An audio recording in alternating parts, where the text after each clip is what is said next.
Yo, welcome in everyone. Thank you so much for tuning in. Welcome to the stream. Today's the day. We are here. It actually happened. The Nintendo Switch 2, which as you can see I'm showing footage of, has officially been announced. This is huge. This is crazy. I woke up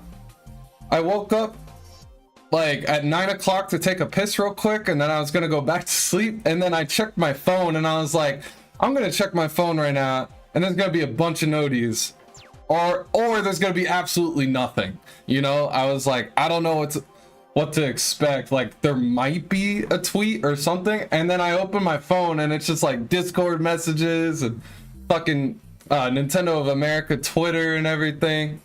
It started popping off, and I was like, oh shit, it actually fucking happened. And I'm so happy. I'm so happy that the system is finally announced officially. We're here, you know? We are here finally. The Switch era is coming to an end, and we are starting on a brand new generation of Nintendo systems. I'm so excited. We already basically saw most of the design from the leaks and stuff, but it's just awesome to have it officially shown now. It's just sick. Okay, so what this is, guys, this is footage that they're showing on their website right now. This is on Nintendo's official website. If you scroll it, you click Nintendo Switch 2 and then you scroll down, it'll give you a link to the trailer, which we're gonna watch. Obviously we're gonna go over the trailer. I'm gonna break it down and analyze it to a very utmost degree, very very detailed breakdown of the trailer is what we're about to do here. But I wanted to show you guys this too. They're showing like extra footage of like the Joy-Cons magnetizing and snapping into the console, a little bit of kickstand action. I thought it looked really cool, and it also shows the triggers, the mechanical triggers on the back that will release the controllers from the sides of the console. I love the magnets. I think the magnets are a great idea, and people are worried about like the sides, like the little black connector that's on the side of the console. They're worried that that's gonna break. I don't know about that. I mean, it could be fragile, but I don't really know. It doesn't. Here it is. This doesn't really stick out to me as being fragile. Like, I think that these are going to be really easy to connect. Like, it's magnets. You're just going to hold it up like it, and it's just going to connect. It's just going to snap on. It's not going to need like careful alignment, and it's not going to need much fiddling. It's going to have strong magnets where it's just, you put it generally close to it and it's just going to snap right in. I don't see this being potentially fragile. I could be wrong though. Nintendo has had design flaws in the past. I'm not going to act like they are perfect, and every console that they make is perfect, no flaws whatsoever. But this has been going viral on Twitter, and a lot of people have been pointing it out. So I just wanted to mention that. I don't think that will become an issue, but we'll see. I think it'll be fine too. Let me say what's up to the chat. What's up, Shadow King? What's up, Chris? What up, Pickman? Good to see you guys here. Pickman at the beginning said, I said it here last night. I knew it would be revealed this week, even after there was no tweet. I had a feeling too. Like, I definitely, my hype was starting to get diminished once they didn't announce it ahead of time. But I held out and I was like, you know what? There's still a possibility that Nintendo could just drop this shit. Just do an absolute crazy shadow drop. So let's pull up Twitter. Let's go over like the craziness in real time that happened this morning. And then we'll watch the trailer and we'll break it down. But yeah, I'm playing Mario Kart music for obvious reasons right now because they actually decided to show the new Mario Kart during the trailer. It's super exciting. I'm definitely excited for a new Mario Kart, so that was dope. We're gonna go over that in just a few minutes. I just wanted to go over the tweets and kind of how it happened in real time and how it was a surprise, man. Like, this was crazy. Like, Nate the Hate ended up being completely correct. And everyone owes him apology for doubting him. And yeah, if he says something's gonna happen, I think he's a reliable source at this point. You know, like, I think Nate the Hate definitely knows his stuff. He came out and said that it was happening today, and it happened today. All right.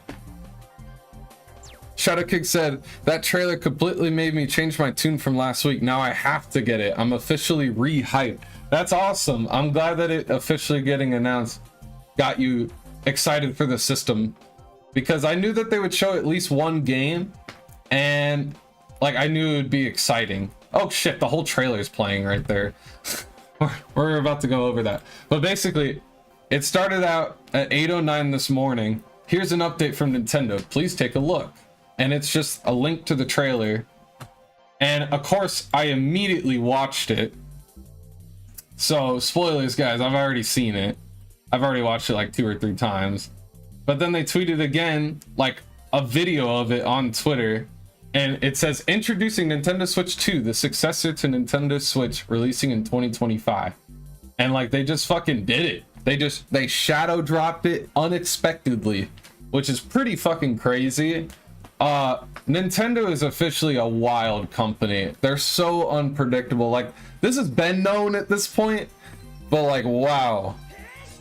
Yo, Decepticon, thank you so much for coming through with the subscribe there. I really appreciate it. Just subscribed. Switch to high PE. Hell yes, Switch to hype. Let's fucking go. I'm super excited as well, man. This is awesome. Like, we had been seeing the leaks, and I'm not gonna lie, it kind of sucks that this system got leaked. It would have made it more of a surprise, but like, the fact that it's officially announced now and we know it's real and it's coming probably in summer, like May or June is what I expect it to be. But we're gonna get a deep dive look on it April 2nd, the day after April Fool's Day. April 2nd. I guess like they wanted to do it as early in April as possible, and they said, no, not April 1st. I don't know, but we're seeing it in April, and they're going to break it down more. They're probably going to show us more of the features with the Joy-Cons, like the optical sensors, which, by the way, they hinted at during the trailer, which almost made me think that they were going to break it down. Honestly, let's just watch the trailer. Let's do this. Let's dive into this shit, because there are segments that I want to talk about. But yo, welcome in, Decepticon. Oh, hang on. I do want to catch up on some more comments before we start. I'm not trying to leave you guys hanging. Chris said, same. I woke up at like 5 a.m. in the morning over here. Luckily, I didn't have to get up that early. Shoutouts to the West Coast boys. I was up at, it was 8 a.m. I didn't set my alarm though. I was like an hour late to all the shenanigans, but still I saw it in the morning and it was crazy. They just decided to shadow drop this trailer. Shadow King said, you know what's a crazy take I've seen today? That the Switch 2 is a worse name than the Wii U. Yeah, we're gonna go over that. There is some strange discourse about the naming.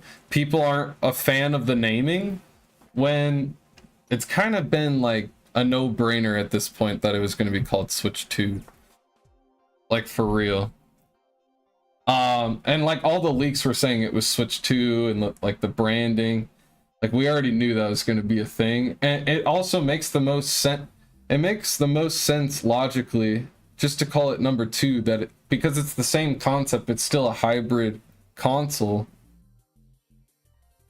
and sorry, it's still a hybrid console. It's just a bigger, better Switch that's going to run games better and run modern stuff. But it's basically the same concept. It's a hybrid. It's a Switch, it's just bigger and better.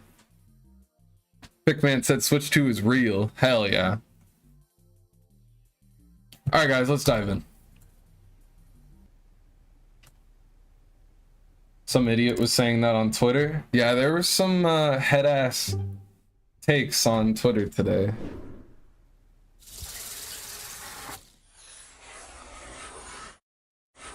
The design looks so clean, man. And there really is a USB-C on the top, right there. It's got a nice kickstand. You can run some cables under that. It's kind of like the OLED stand, but it's like a bit more open. That I like to see. The Joy-Cons are going to be bigger and more comfortable now. That is super hype. But here, let's pause right here. Take note of the buttons. I have noticed that the buttons are bigger, which is great, because I've always thought that the buttons on the OG Joy-Cons are too small. It's like they're made for kids or something. I like Joy-Cons. I just don't like that they drift. I just think that they could be better. But the buttons are bigger, which is good. These are basically like upgraded Joy-Cons. Upgraded Joy-Cons, but also take note of the button here. There's no label on this bottom button, and the leaks were saying that that was a C button on all of the renders and the leaks and stuff. It was labeled as a C button, and now they've left it completely blank. And I think the reason for that is because they want to leave it a mystery, I guess. They don't want to have to cover it. They basically decided not to cover that functionality within this trailer. That this we'll learn about during the April trailer. But if you ask me, it's a chat functionality. There's been some tweets about it, like there's some data mining that like points to it. Basically, it's probably a chat button, like friends list, voice chat, chatting, like text chatting with your friends, like online community type shit. It's going to be a shortcut for those type of functionalities. Most likely. That's not confirmed, but that is most likely what that is. And I'll be so excited if that's the case, because Nintendo definitely needs to step it up when it comes to their online infrastructure and their features. So if that really is a C for chat, which I think makes sense, but who knows? It could be something completely different. But I saw some tweets about I don't know. Basically, they were finding some links together with some data mining that led to some speculation that it could be for online stuff. We'll have to see. Some people were saying it was C for casting. I never thought that that was the case. I don't think there's going to be a casting feature. I don't know. That just sounds like too Wii U. It sounds weird. But I don't know. That could be it too. We don't know at this point. It's totally up in the air for speculation, especially because Nintendo cropped it out. So yeah, they decided not to cover that during this trailer. All right, let's move on. Wait, hang on. Chris said, yeah, they cropped out the C. Yeah, I think they just didn't want to cover it in this trailer. It does make it kind of mysterious, though. Now I really want to know what the button does. Decepticon said I could care less about the name. It's the performance and specs. Oh, yeah. Hopefully we get those specs soon. They've been leaked out, but they're not 100%. I want them to come out from Nintendo, but the leak specs that have come out look really good. like 12 gigs of RAM, and it's like faster RAM than what's in the Steam Deck. So that'll help with like data transfers and load times, which I'm very curious about the load times on this system. Are they going to make it almost as good as an SSD or on par? Like, that would be great, because one thing I've noticed about Switch that makes it feel old is the load times. They are very slow. So hopefully they can, I know they've got like a fast storage, like the 256 gigs that's reported in from like that GameStop leak. It's supposed to be, it's supposed to be flash memory that's really fast. I don't know if it's SSD level. We'll have to see. Let's continue. Decepticon was saying, I was thinking it would be a social tab of some sort. That's also what I think the C button is too. It's probably a social tab or a chat functionality of some type, which I was actually talking about when I was talking about what I want in a new Mario Kart. I mentioned how I want online functionality with like being able to join friends list, pop up on a friends list, see that they're playing a game, join their game, or, you know, which they actually added near the tail end of the Switch's lifespan. They added game invites. So like game invites are going to be out of the box with Switch 2. It's going to be there day one, where you can invite your friends to a game session, which is really great. But yeah, I think that they're also going to add like voice chat possibly, and being able to DM your friends on the system itself. But yo, there's that optical laser. It's a little bit out of focus, but yeah, there's that optical laser. I mean, this shit really got leaked, man. It's actually crazy, but it's great now that it's actually official. It's coming. It's time. Yo, what's up, Jovi? NS2? Nice. Hunter NS2. Yes, sir. I'm so excited about this system, man. I'm obsessed. I've watched the trailer a few times already. I'm very excited to be covering this with y'all. Hanging out and talking with you guys. Oh boy. We're dropping some frames, but we should be okay. Sorry about that. Stupid fucking OBS. Alright. But yeah, bigger buttons. What? It almost, yeah, they definitely look bigger. Yo, check this out though. Like them like rotating the analog stick like that, that better be them hinting at like some Hall effect joysticks, or like these joysticks aren't gonna drift. Look at how much we're twisting them, you know? Like these better be Hall effect, man. Like if Nintendo comes out with like upgraded joysticks to where they don't drift anymore, that would be such a huge W, man. Like please let that be the case.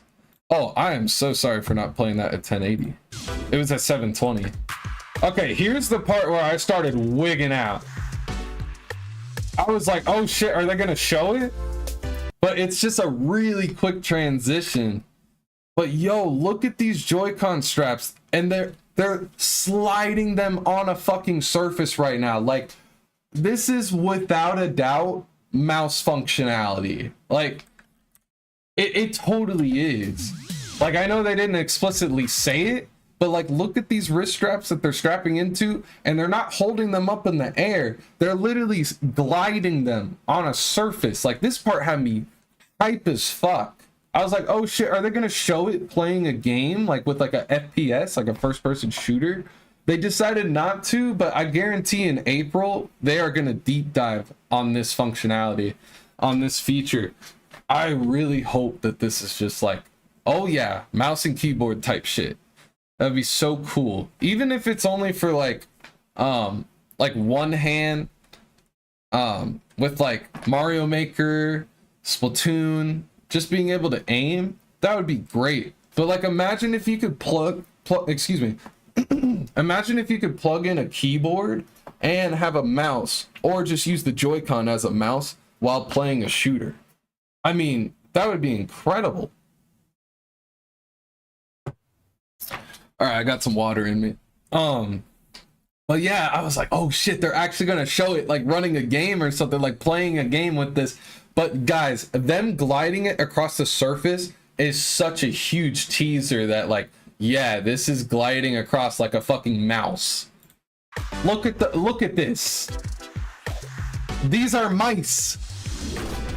They're mice. They have mouse functionality. Ooh, that snap sound is so satisfying. Oh man, and that 2 right there is so fucking hype because it just confirms the branding. This is excellent branding. This is smart and logical. Nintendo has never gone with a sequential number 2, but in this case, it totally makes sense. You have sold 150 million Nintendo Switches. Why the hell would you change the branding? This is perfection. And look at how sleek and beautiful the console looks. This is a bigger, better Switch. These are like tiny little bezels. It looks so clean. There's no longer that edge in between the Joy-Con and the console. It just looks so damn clean. And I really like the color scheme that they have going on because it's like all black, but they've got the little accents underneath the Joy-Con, underneath the joysticks. It looks super clean, man. It looks so modern, so clean. I fucking love the design, guys. I really do. But yeah, for the people like complaining about the name, I really don't know what they were expecting. This makes the most sense. Like President Furukawa is he's a business guy.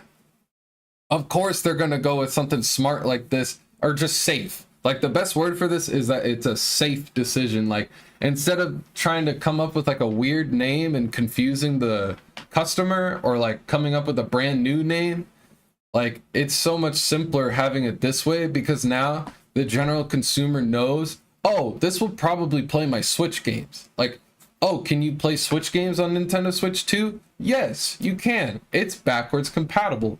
That's not an issue. That's not a confusion at all. It's like, oh, I want to play the newest Nintendo games. I have to get the Switch 2. It totally makes sense. I don't even understand why this is a discourse. I don't understand. But yeah, I saw some dumb people on Twitter today who were like questioning the naming. And it's like, yeah, PlayStation does it. Apple does it. Fucking Samsung does it with their Galaxy phones. There's so many companies that do this. It's like, it's not just like a Sony thing. They all do it. Think about iPhones and like Androids. All of those. Like, and that's kind of what the Switch is. It's a tablet. So it makes sense to have the next generation of the tablet just be called 2. And then the next generation will be called 3. Or I don't know though. Maybe we will get a Switch 3. I don't know, man. That's so far in the future. But yeah, I think that this makes total sense. You know? And this is exactly what I wanted, by the way. I wanted a bigger, better Switch. Games that will run at 60 FPS most of the time. Like most Zelda games will probably be 60 FPS, even if they're open world. We'll see about that. Maybe I should make a bold claim. But I think across the board, more games will run at 60 FPS. I think it's safe to say that with DLSS and the more power that we will get from the hardware. This thing is a substantial jump from the Switch. The original Switch has 4 gigs of RAM. This one's reported to have 12 gigs of RAM.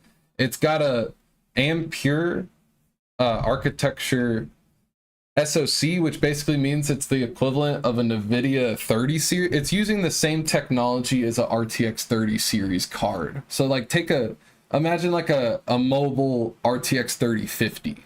That's what we're talking here. And like for a tablet, this thing is going to be a beast, man. Like that DLSS is going to be a game changer. It's going to be, and Nintendo was already really good at optimizing their games and making them run really well on their hardware. But with DLSS being in the equation too, I feel like we'll get 60 across the board, but we'll have to see. Maybe for the more demanding games, they'll be 30 FPS, but maybe those are targeting like a way higher resolution. I'm so curious about all of that. I'm curious if you run a game backwards compatibly, that's an original Switch game. Is it going to run better? Are there going to be free updates? Is it just going to brute force it? Because some games are capped at 30, so they would need an update in order to unlock the frame rate. But there are games where they'll just run better. Like if it's an unlocked frame rate and it doesn't quite hit 60 all the time, I would imagine that they hit 60 locked on the Switch 2 just from having better system specs and just being more powerful. But as far as like a 30 FPS cap game like Breath of the Wild or something, I don't know. We'll have to see. But they did have a demonstration of Breath of the Wild running at 60 at PAX, I think it was last year. I hope I'm getting that right. But it was like one of those conferences at in 2023. And they were demonstrating Unreal Engine 5, the Matrix demo, and Breath of the Wild running at 60 FPS. We'll have to see if they do like a crazy deluxe edition for these type of games I'm talking about, which I really hope they don't. Like, I would like them to just do free updates. That would be the best. But maybe do like a $10 upgrade. Because like I would pay $10 to play Astral Chain at 60 FPS. You best believe it. I want to play Astral Chain at 60 FPS so bad. That game is incredible, and it's trapped on the Switch. So stuff like that would just be fantastic to like unlock the frame rate or just run at a better resolution. And you best believe this console is going to be running at a better resolution. Some people are saying that the screen itself is going to be 1080p. I don't think so. I don't know though. We'll have to see. Maybe they really did go all out and it's a 1080p screen, but I would worry about battery life at that point, because if you're pushing that high of a resolution on the go, that's going to drain battery. So I'm super curious about all of that. This is really just a teaser trailer. This isn't really like a breakdown of it at all. It's just showing that it exists and like, here it is. But let's continue. Actually, sorry, let me catch up on some comments. Decepticon said Mario Paint sequel. Exactly, like with the mouse functionality, they could definitely make a new Mario Paint. But to be more realistic, I think they'll make a Mario Maker 3, and then it'll utilize this functionality where you can create levels and just point and drag. It'll be super easy to use if this is a thing, which, bro, at this point, I'm willing to bet $100. I'll bet all the money in my bank account. This is a mouse. This is a mouse. Just the way that they drag it across the screen, man. Slow-mo. Oh no. Slow-mo that hoe. Let me catch up on some comments though. Like, look at the way it's gliding. These are mice. Chris said, I know they patent some Hall effect sticks. Here's hoping that this is the one they're using. That'd be incredible. I didn't know that they patent Hall effect sticks. That'd be crazy if they were using those on the Joy-Cons, on the new ones. The Joy-Cons look great, dude. So, like, guys, I fucking love the design of this console. Let me play a little music in the background. I just wanted to bring this up. I had this next to me. We went from this, the Wii U gamepad, we went from Fisher-Price, like... I'm not trying to roast it too hard because the Wii U's got good games, but what we went from fucking Fisher Price, like kitty looking sleek plastic, like I never liked the way that the gamepad looked. So we went from this to fucking OG Switch, which is a big upgrade, obviously. And then we went to OLED, which OLED looks fucking clean. Like, I was very happy with the design of this console. It looks even more sleek than the original Switch. But yeah, like, we've come a long fucking way. I mean, we used to have to be tethered to a home console with the Wii U. You couldn't go anywhere with it. And now we got a fucking OLED Switch. We got Switch 2. Like, bro. We've come a long fucking way. I love the design. Yeah, the OLED is peak Switch. It really is. It's clean. It looks more modern. It's got better speakers, better kickstand. Like, let's go over the kickstand of the OLED real quick, because it's actually kind of similar. Like, it's a full-on kickstand, and it goes all the way back, just like the Switch 2 will. But it's not as open. Where did they show the kickstand? Yeah, so it goes all the way back. The OLED does too. But I kind of like that it's more of a lightweight less obstructive design. I wonder if it shows the SD card reader back there. Can we see that? No, I don't think I see it. One more time. Oh, there's some vents underneath. I didn't see that on my first couple watches. See, I'm glad that I'm pulling this up in slow-mo and like really deep diving, because I didn't even see these vent ports here. That's pretty cool. They look pretty big, so it'll get plenty of airflow. The airflow on the OG Switch, they put it on the very back. It's better to put it on the bottom. So this is a good design, because if you lay it flat on like your bed or something, it'll still get airflow even if it's laying on its back. But the OG Switch, if you look at the back, the vents are actually on the very bottom on the back. So that's a good design, having the airflow come out of the back. That way it doesn't, or the bottom, I mean. That way it doesn't overflow. I know I'm getting really nerdy here, but I'm so excited for this console. You guys have no idea. The white on black looks sharp too. Yeah, I've always liked that color scheme for sure. It was the Metro Dread Edition Switch, unofficially. Jovi said wild take, but Prime 4 on mouse? Oh, that'd be peak. Yeah, of course. Prime 4. I even think Splatoon could work. I know some people were saying like, oh, it has to be a first-person shooter. No, it doesn't. It could be a third-person shooter like Splatoon just as easily for that mouse functionality.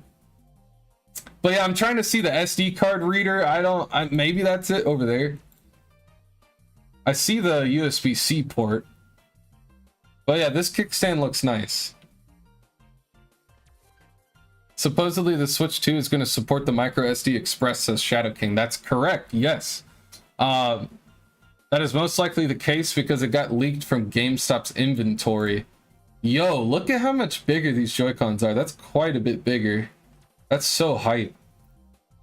But yeah, according to the there were some employees that took some pictures of the GameStop inventory that said Switch 2, and they were SD cards that were Express, which before I saw that, I did not know a SD card, like micro SD Express. I had never heard of that before, but it's a brand new, I guess, an architecture, like a speed. It makes them more fast. They're faster micro SD cards. They're supposed to be linked to the PCI Express inside of the console. So it's supposed to be really fast, like 9 times faster than an SD card, according to Google. So even just using these micro SDs that are Express rated, those will be faster than using a regular SD card. So that's fucking exciting. I didn't even know that there was an upgrade to micro SDs until the Switch 2 stuff started coming out. I had never heard of Express, but yeah, I'm definitely gonna get one for my Switch 2. I'll put all my digital games on it. But here's the thing, micro SD Express cards are a little pricey.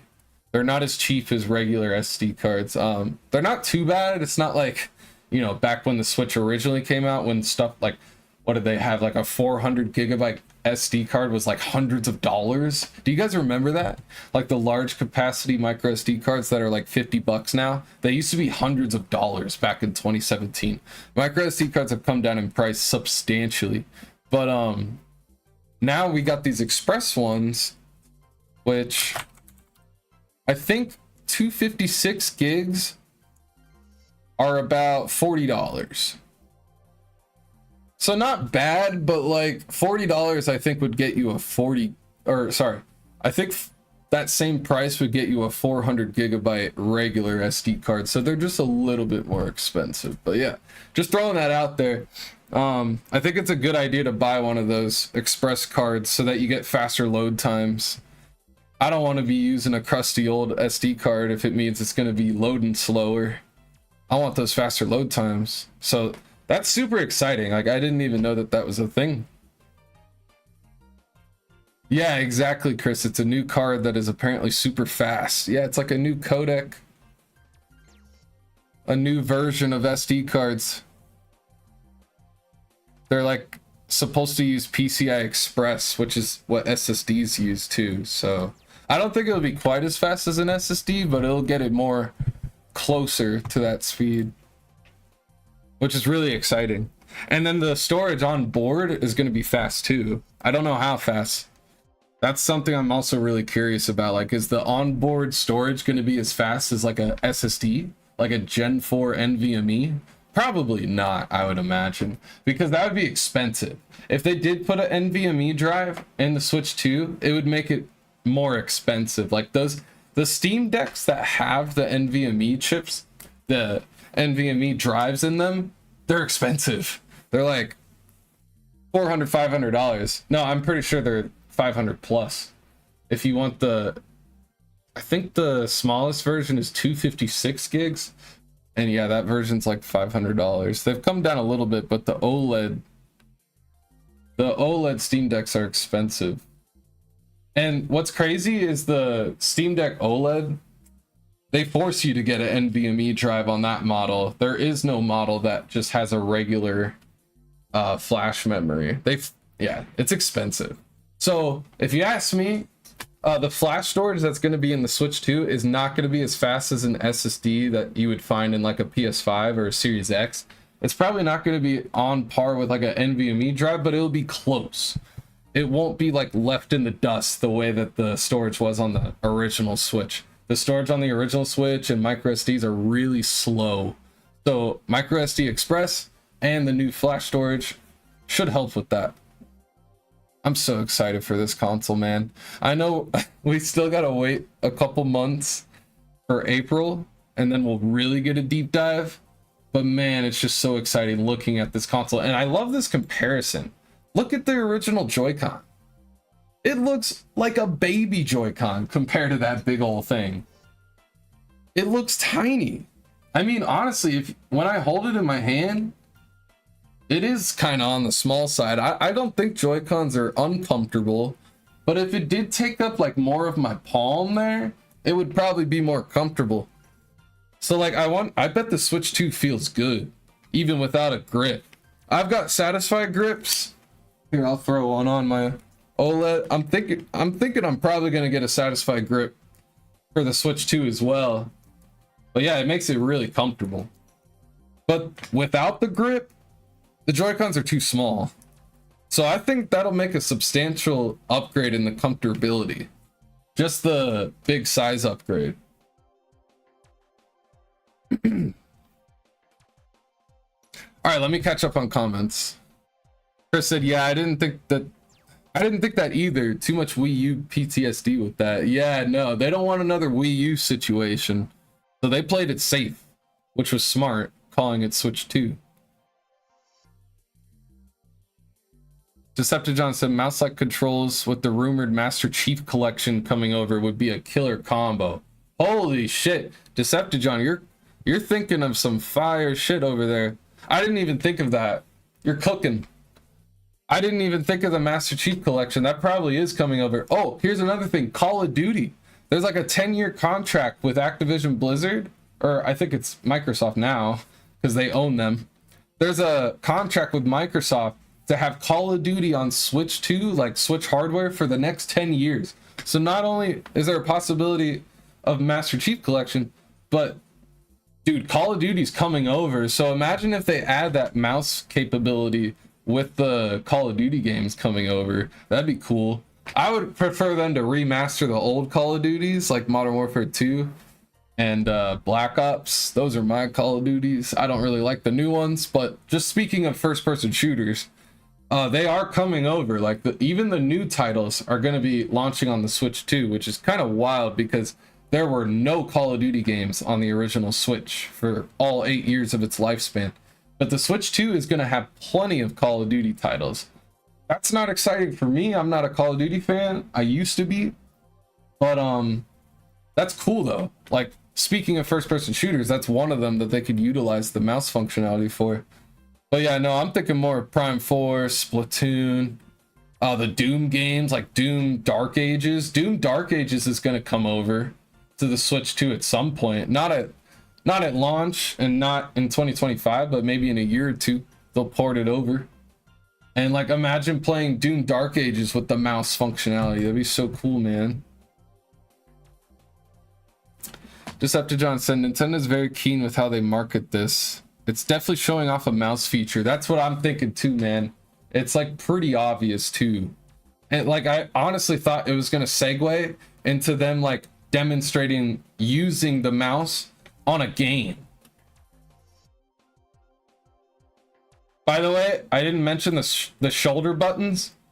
I mentioned this during when I covered the leaks, but yeah, the shoulder buttons in the single Joy-Con profile, that's a good upgrade. That's nice to see. This is the sync button. That's an optical laser. And then you can see these little glide pads here too. Like this thing is definitely meant to glide across a surface. It's totally a mouse. It's totally a fucking mouse. Look at it. This part had me fucking going crazy.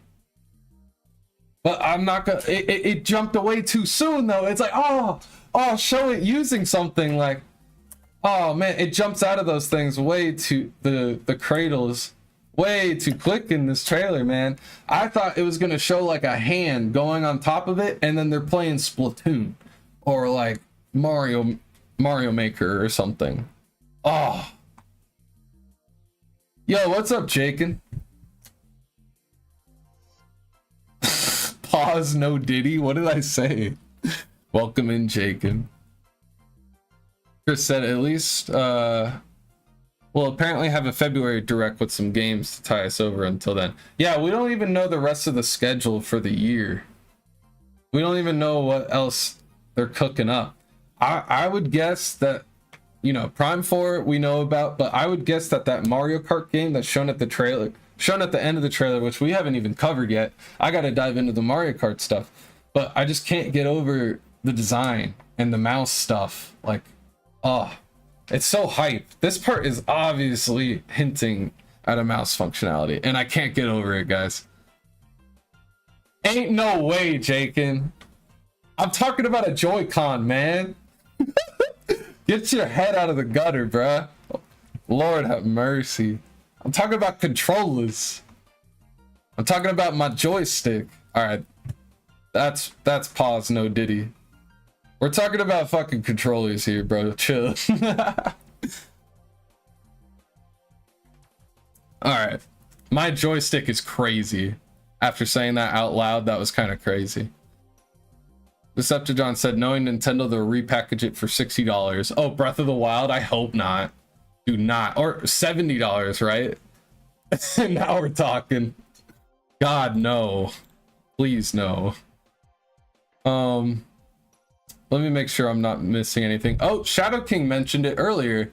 I just didn't see it until now. Imagine Doom the Dark Ages showing this functionality. Exactly, bro. Yes, Shadow King. I was thinking the same thing. Great minds think alike. Because I'm super excited for Doom Dark Ages. And it's definitely coming to this system at some point. So imagine if id Tech adds that as like a control scheme. Mouse and keyboard, baby. Oh, dude, Nintendo is cooking, man. They are cooking up a banger of a console, dude. This thing is going to be a beast. Oh, dude, it's too far away. I want them to drop it in March. Could you imagine if this thing was 2 months away? Oh, God. I'd be going crazy. That would be like no wait at all. We gotta wait, what is it, 3 months? Not even. Like 2.5 months until we get the April trailer. If I can math. It's not quite 3 months away, but it almost is. And then we'll get the deep dive into the Switch 2. I'm so excited, man. Sorry guys, I'm totally geeking out. I can't contain my hype. And I was thinking about this at work all day, and like I was on my phone way too much looking at Twitter and shit. I was like, man, this shit is crazy that Nintendo just shadow dropped it in the morning. No warning, no announcement, nothing. Here you go, next generation Switch. The new system that, I mean, this doesn't happen every day, you know? Like, we don't get a new console generation until years, and this console generation was fucking long, dude. It was the longest in Nintendo's history. They really dragged it out, probably because of COVID and stuff, but they definitely dragged it out, probably trying to beat the PS2. I don't know, I'm just kidding. But This was a long console generation, so man, is it a relief knowing that the future is in the horizon. We are almost there to Switch 2. We're gonna get the new Mario Kart, new 3D Mario, Metroid Prime 4. Oh man, I'm so excited. All right, let's keep going though. Actually, hang on. I'll let it play and I'll catch up on comments. That's the part of the design I don't like. I don't like the red and blue on the OG Switch, so I'm hoping we get an all black or white. We will, bro. I think there's gonna be two control schemes. Two color schemes. There's gonna be two color schemes because the original Switch had a gray, which that's the one I got, and then the red and blue. So I imagine they'll probably do the same thing. But I kind of want the red and blue. Even, dude, like I like these red and blue accents way more than I like these. To be honest, I've never been a fan of the red and blue Joy-Cons. It's just like too different. It's like on my system, I like it to look flush and uniform. Like I like having two white solid colors on each end. It looks clean as fuck. The only time I'll make an exception is for the Zelda Joy-Cons. It's blue and purple. Kind of like a blue and indigo, really. They're close in color, so it works. But yeah, I've never really been a fan of like the different control. I keep saying controls, sorry. I'm tired. I did not get enough sleep last night. I was too excited. All right, because I thought that this might happen, and then it did happen. Oh, baby, Switch 2. All right, so what I'm saying is I've never been a fan of the clashing color scheme where they're different. So I don't know why, but I love the accents. I think this looks clean. I'm a fan of this, but I've never been a fan of the OG Joy-Cons. I don't know why. I just think that this design looks so much better. Looks sleek, more modern. But yeah, these Joy-Cons look fucking dope.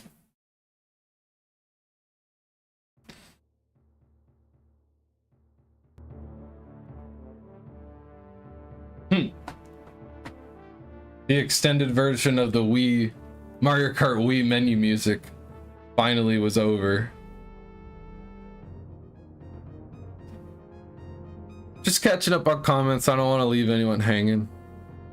Picked Man said, imagine sniping 23 other people with red shells in quick succession. Yeah, so let's go over Mario Kart. If they actually have 24 racers, that would be insane. I know that that's been a popular thing to, like, a lot of people are speculating online that like there's 24 placeholders, and it looks like there may be 24 racers during the new Mario Kart. All right, let's play it in normal speed. Let's get to the Mario Kart action. I just wanted to talk about the design and cover everything. Oh jeez, that's loud. Sorry.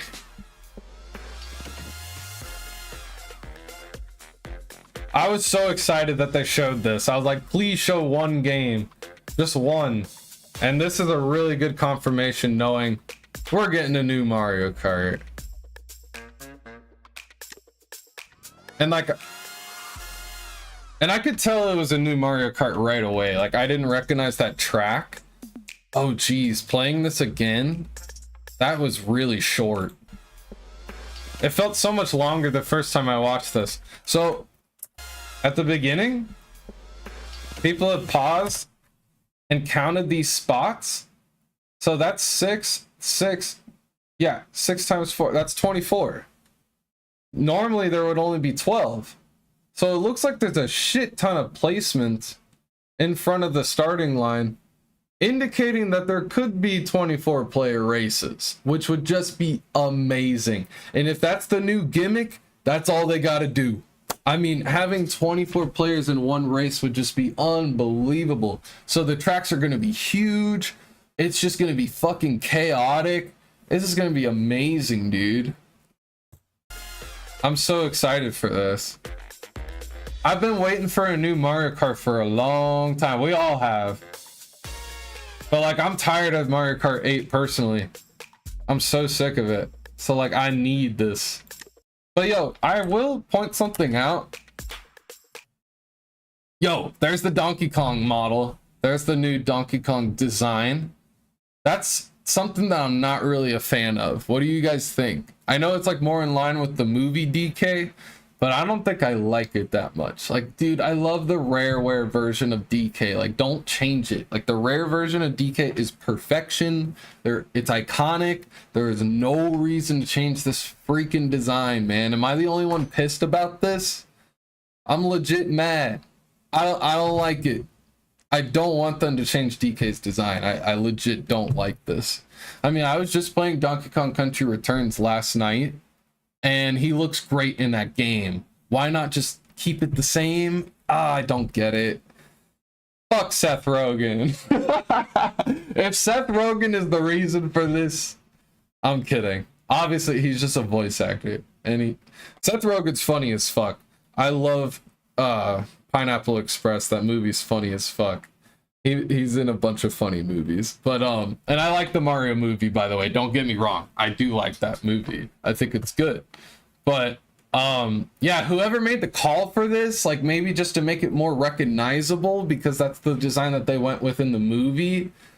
Oh man, I don't like that decision. I really don't like that. Chris said earlier the DLSS should do a lot of heavy lifting. I think so. I think we're definitely going to get better performance across the board. Echoes of Wisdom is going to look clean on Switch 2, since I know that runs at an uncapped. Oh yeah, and it doesn't always hit 60. That's a good point. Yep. Bayonetta 3 as well. I love that game, but it does frame dip at times, like during the really big action-packed parts with like the giant monsters. Bayo 3 is 60 FPS game, but it frame dips. So like Switch 2 would probably run that game flawlessly. Stuff like that. Pickman said, I would think that updates won't be needed for improving load times on Switch 1 games running on Switch 2, right? Yes, I would actually agree with that, Pickman. Yes, I would align with that. If it's running on faster storage, then it absolutely should get better load times. Yes. If you're running DKCR, yeah, that's true. Donkey Kong Country Returns HD actually has slower load times than the Wii version, believe it or not.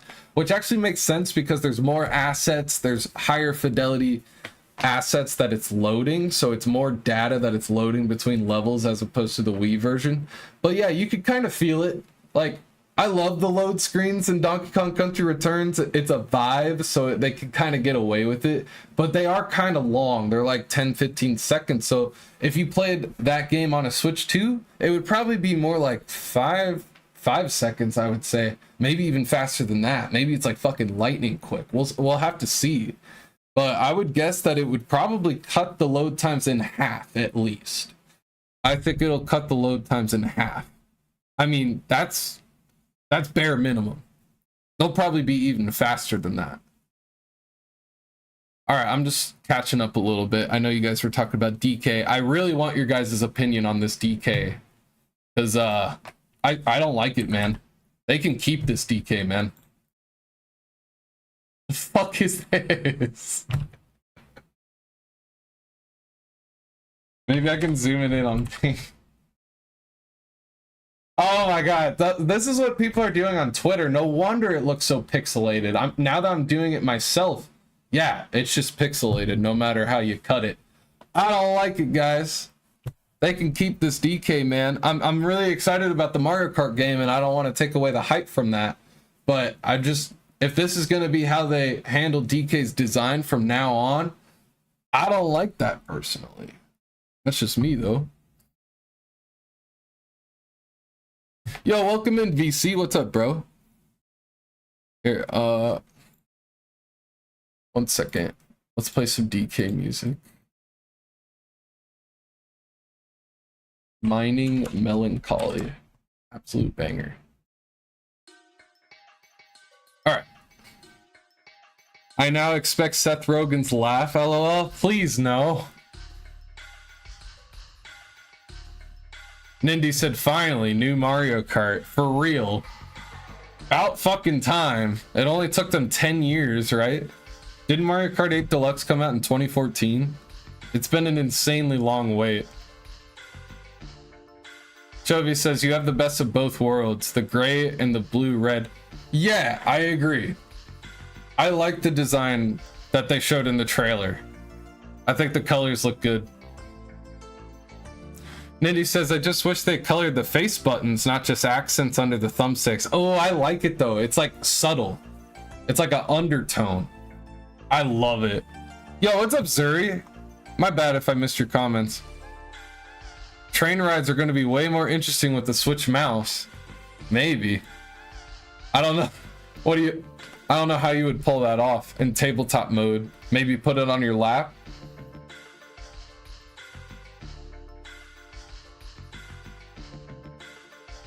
Daisy looks like how she did in Mario Tennis 64, but HD. That's good. That design is good. I don't know. If it's not broke, don't fix it.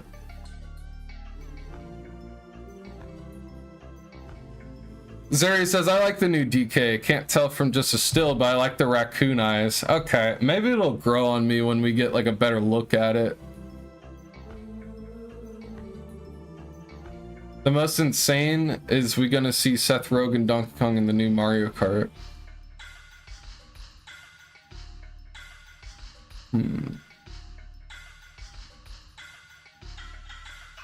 Chris says, I like it personally, but that's just me. Interesting.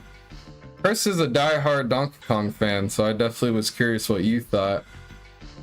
Tickman said, get Seth Rogen out of my Mario Kart.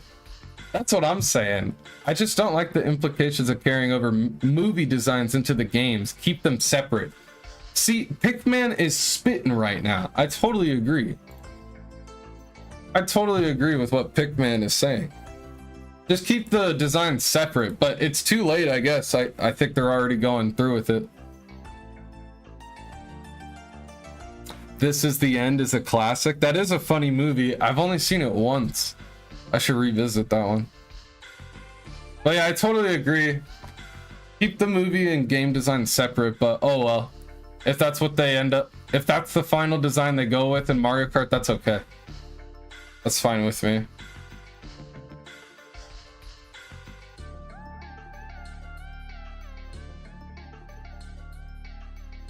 Let's see. But yeah, I just wanted to give my opinion on the Donkey Kong design. If you guys are totally okay with it, then that's cool. I was just giving my point of view. I personally don't like it, but that's just me. It's still hype that we're getting a new Mario Kart, so like, it doesn't matter. I just wanted to point it out. I'm a big DK fan, so it matters to me. Jacob says, I could take it or leave it. Yeah, I feel that. It's not bad. It's not a bad design by any means. It's not like he looks stupid or anything. It's just different. Decepticon says, I have zero evidence for this, but what if Nintendo will allow us to pick skins for Mario Kart characters and we have the OG and movie version of DK? Oh, that'd be cool. Yeah, I would like there to be two versions. Yeah, that's good thinking. That could be it. What happened to my Twitter? It's over here.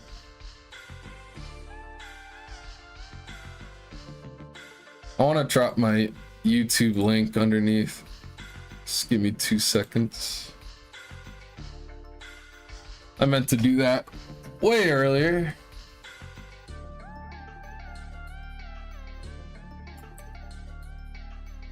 Shout out to everyone who's hanging out watching the stream. I really appreciate it.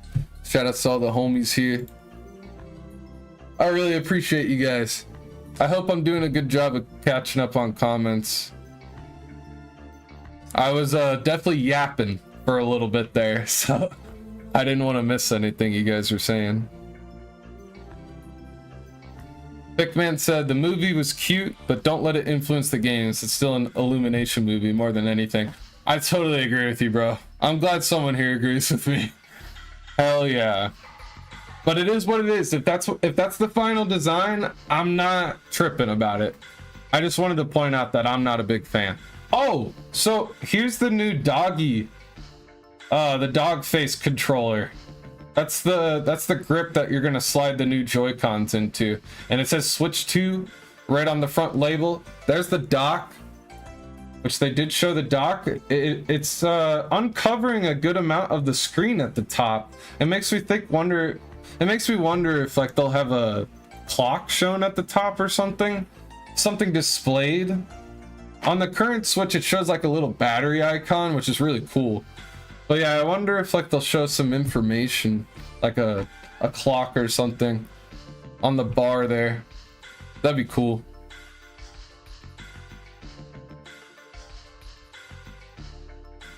The dock has a little feet on it now for airflow. Oh, dope. It does. It's a little bit raised. Yeah, it looks like they're doing a good job with the airflow, making sure it's gonna be cool. I was wondering if the dock would have like active cooling, like a fan in it. I don't know if we can really tell though. Did they? I don't think they showed the back of the dock. No, they didn't. It may or may not have a fan in the back of the dock. I hope it does. That way it can like overclock. If it's in docked mode, they can just clock the speeds up really high.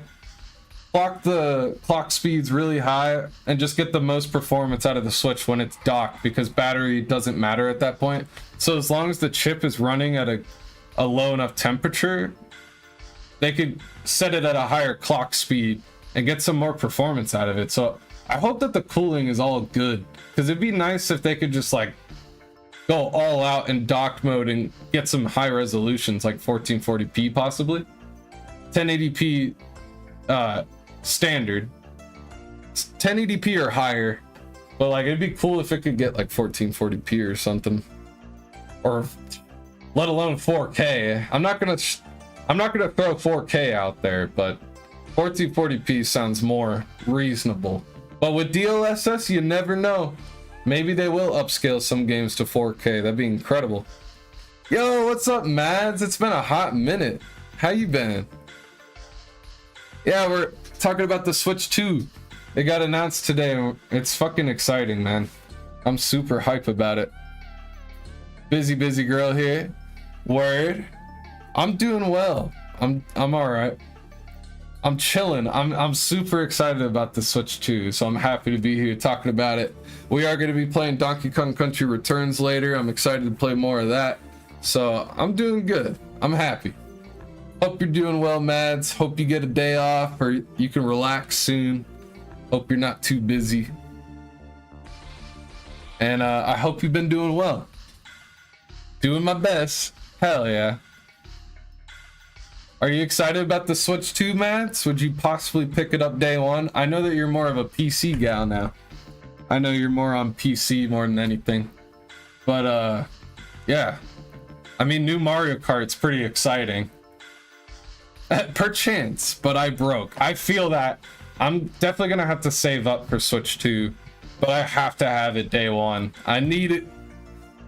If it's gonna be able to play Switch games and possibly play them better, I need it. And then I also need it for Prime 4 and the new Mario Kart. I absolutely need it. Chris says they would have to put Valorant on it for Mads. Hey, maybe they will. And then it'll have the mouse functionality with the Joy-Cons too. You can play Valorant like this. like the mice. I would never play an FPS on a controller, but you could play it like a mouse. You just put the Joy-Con on the table and then you're good to go. Watch. Boom. Mouse. There you go. That's what we think this is, by the way. Like, they didn't explicitly say it, but like, look at the way they're gliding across this. Look at the way they're gliding like that. You cannot tell me this isn't a mouse. It has to be. And the other thing is if you zoom in on this, on the Joy-Con, I can't get a good angle on it, but there's an optical laser right here. And a lot of people have been speculating on Twitter they thought that it was an optical laser, and I do too. And then during the trailer, they just decided to glide across the ground with the Joy-Cons, not the ground, but a surface with the Joy-Cons, kind of showcasing that, like, yeah, these are probably going to be used as a mouse. So it's insane. If this actually is a thing, dude, it's going to be insane. And like, it honestly, it makes sense. It totally makes sense. If you look at a Joy-Con and hold it in that position, here, let me show you guys. Like, here's my mouse right here. Mouse 1, mouse 2, obviously. But then if you look at the Joy-Con, it's a little small, but the newer Joy-Cons will be bigger. And it's got the L trigger and the right trigger. It feels like left click, right click. It's genius. Like, once I did it, I was like, oh shit. This could be a thing, man. It feels like left click, right click. So when you hold it in that profile, it actually makes sense. So yeah, I'm super excited about that. It's probably going to be a thing for Mario Maker, possibly Splatoon, maybe Metroid Prime 4, but I would guess more of like a Mario Maker game. But they could do it for like first person shooters, like if Doom comes over. When Doom comes over, when Call of Duty comes over, they could do it for all these shooters. It'd be wild. But yeah, I feel that. Shooters are much better on mouse and keyboard, 100%. I totally agree. So if that's actually a thing, that'd be lit. Nindy said, oh, strategy in Tycoon games. Oh yeah, dude, like Roller Coaster Tycoon.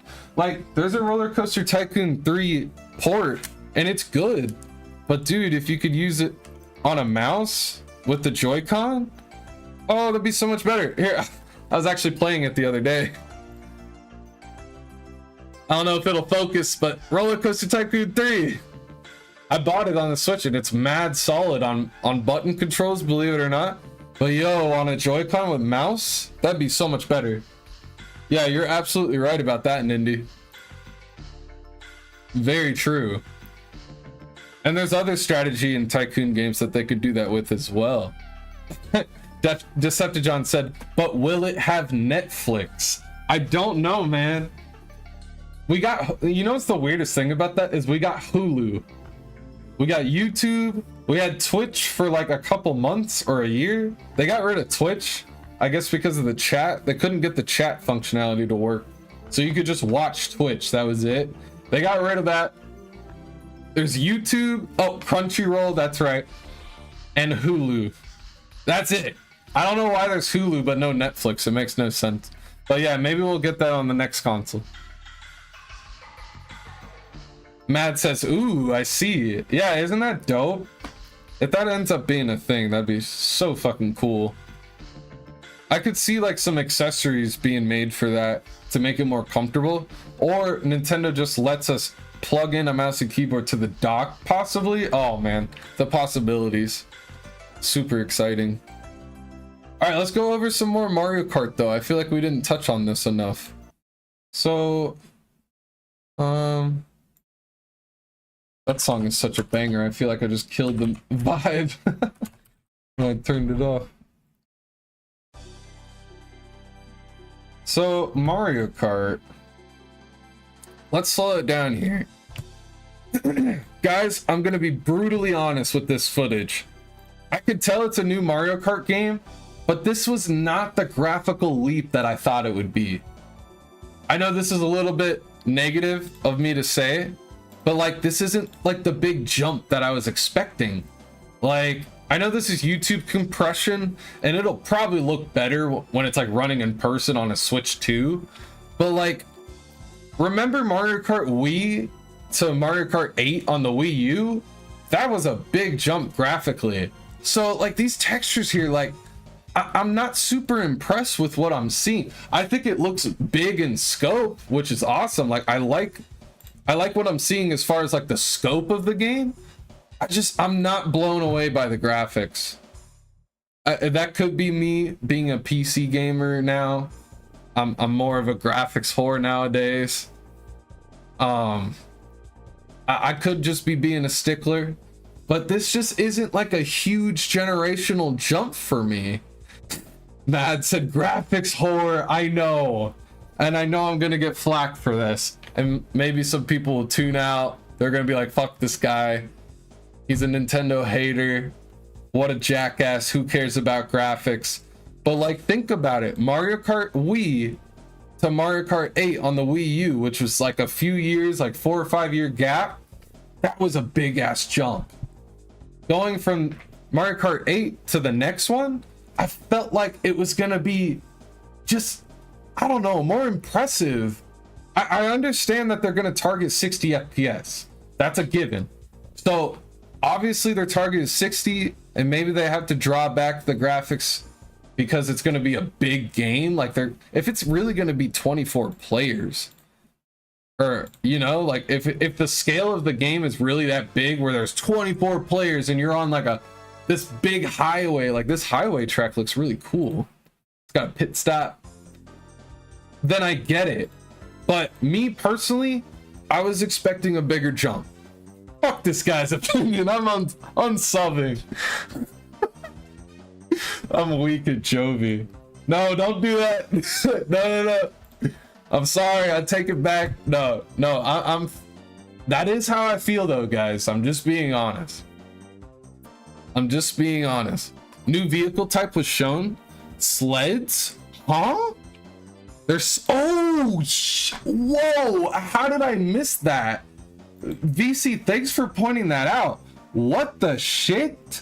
They're gonna have sleds in this game? Like a snowmobile? Bro, that's hype as fuck. So like for the snow tracks, maybe there's gonna be more snow tracks. Oh dude, that's hype.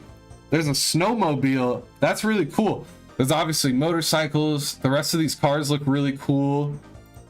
Bowser's in the game. Like most of the like standard characters are confirmed, but like I'm really trying to see how many players are on the track. Is it 12, 16? It goes by so quick. It looks like a shit ton of them. I wonder if the theme's gonna be off-roading. Yeah, that could be it. Like maybe like dirt or like snow tracks where you have to use the snowmobile, or not have to, but it like gives it an edge. Maybe that could be it. Nindy could be off-roading. I think it's more to do with like the scope of the game. It's gonna have more players, bigger tracks. That's what it looks like to me, but it's anyone's guess at this point. They showed us like fucking 10 seconds. I'm just glad that they showed a new game at all though. Like there were some people dumb enough to think that this was actually Mario Kart 8 again. Like no, they're not going to show us Mario Kart 8. That game is so old. No, this is obviously a tease at the new Mario Kart, which is going to get everyone hyped. Like even like people that aren't even big Nintendo fans, you put a new Mario Kart in their face, they're going to be like, oh, I gotta play this. Like casuals love the Mario Kart games. Like I have homies that come over and we play Mario Party and we play Mario Kart sometimes. Like that's just like, it's the most popular, not to mention the sales, guys. Like this game, Mario Kart 8, not this game, but Mario Kart 8 Deluxe on the Switch sold 64 million copies. 64 million. It's by far the best seller on the Nintendo Switch. Let's look that up just to double check. Google says 64 million. It's the best-selling game in the Mario Kart series and the best-selling game on the Switch. It's the popular choice because it's fun to play with friends and family. That's what the AI results say. But yeah, Games Radar, yeah, it looks like multiple sources are saying 64 million. Can you guys believe it sold that many units? I mean, that's like fucking insane. I think it's more than Skyrim. That's like on Skyrim levels. Like, that's insane, dude. It's one of the best-selling games of all time. Like, it's not just on Switch. Like, that's one of the best of all time. That's an absurd amount of units. Jesus Christ. Over 50 million is absolutely insane.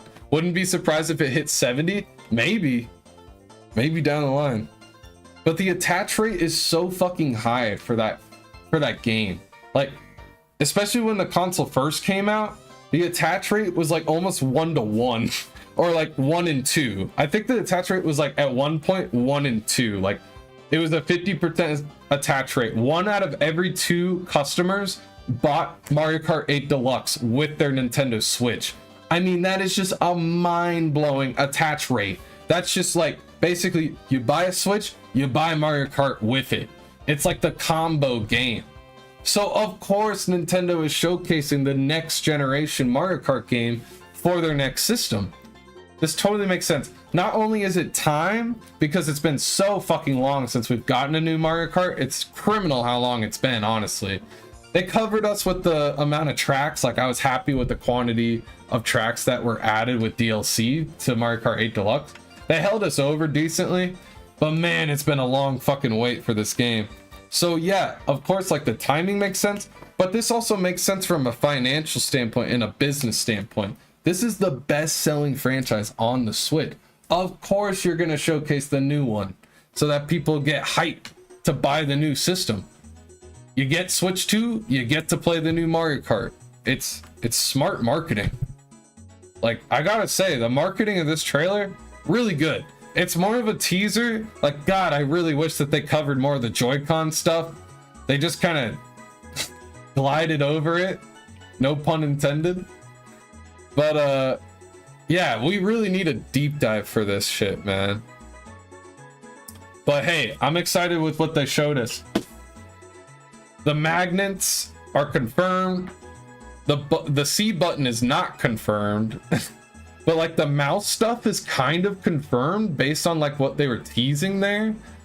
The buttons are bigger. The design is confirmed. This is what we saw in the renders from the leaks and stuff. It's just nice seeing it, man. What a clean ass looking console. Jovi says maybe they'll have a continuous path and not laps. Oh, that's a great point, Jovi. They started doing that with a lot of the DLC tracks in 8 Deluxe. So yeah, they could also do that where there's no longer laps. It's just continuous track. Definitely. Yeah, that makes sense, especially because they started doing that with the DLC tracks and they were a lot of fun. I like those ones. I like the ones that where they... Oh wait, I was talking about the ones where they change on each lap. Those are dope. So you're saying like not even that, like just continuously go down like a highway type of thing, kind of like a Need for Speed situation. That'd be cool too. Maybe some of the tracks are built that way. Like isn't there like that mountain, I can't remember the name, but it's like a snow mountain and you're snowboarding all the way down, kind of like that. Yeah, I see what you're saying. Yeah, Mount Wario. Thank you, Chris. Decepticon says, I have to see how it looks docked, especially with DLSS. Exactly, yeah. We can't fully judge the graphics of this game because this is YouTube compression. They uploaded it at 1080p. I'm going to guess that this runs at a higher resolution than 1080 docked. That's just my guess. I'm not talking 4K. I'm not going to promise 4K. I have no fucking clue. But maybe something higher that, because you know, Mario Kart 8 Deluxe ran at 1080p native. It's a 1080p 60 game. So the next generation Mario Kart with the new specs and the new hardware, I would expect this to run at higher than 1080p 60 personally. 1440p maybe upscaled, maybe upscaled 4K if we're getting crazy. We'll see. But yeah, if it is upscaled, it'll look better, especially when you see it in person running on your TV or just on the screen itself, which by the way, I mean, that glossiness there kind of confirms that this is a LCD. Not at all, but kinda, because you know how an OLED it's completely black. It's completely like, my screen's really bright right now. I should turn down the brightness. But if you pick up and look at an OLED screen, whether it's an iPhone or the Switch OLED itself, it's completely black. I know I've got a lot of fingerprints. God damn, I need to clean this thing. But basically, the screen is completely pitch black. This to me, I know this is just a render, it looks like an LCD because it's kind of grayish. It's not like that complete pitch black. I'm gonna guess that this is an LCD. I don't think that this is gonna be an OLED screen. Not only because of the cost, that's the biggest reason, by the way. The biggest reason is because of the cost. The OLED screen would drive up the cost to possibly make it $500. I think this thing is gonna be $400. We'll have to see. Maybe Nintendo really does hit the sweet spot with $300. That is the price that they usually like to stay with, but that's what they like to hang around. But we'll see. It's probably gonna be 400. We'll see though. But yeah, with the cost in mind and looking at this render, I would guess that this is an LCD screen, not OLED. Chris said, yeah, it's probably an LCD, most likely, but it could be a much better LCD than what you see in the OG Switch. The OG Switch uses an IPS OLED. Sorry.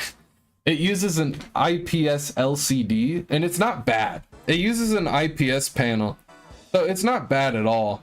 But once you see that OLED panel, it's hard to go back.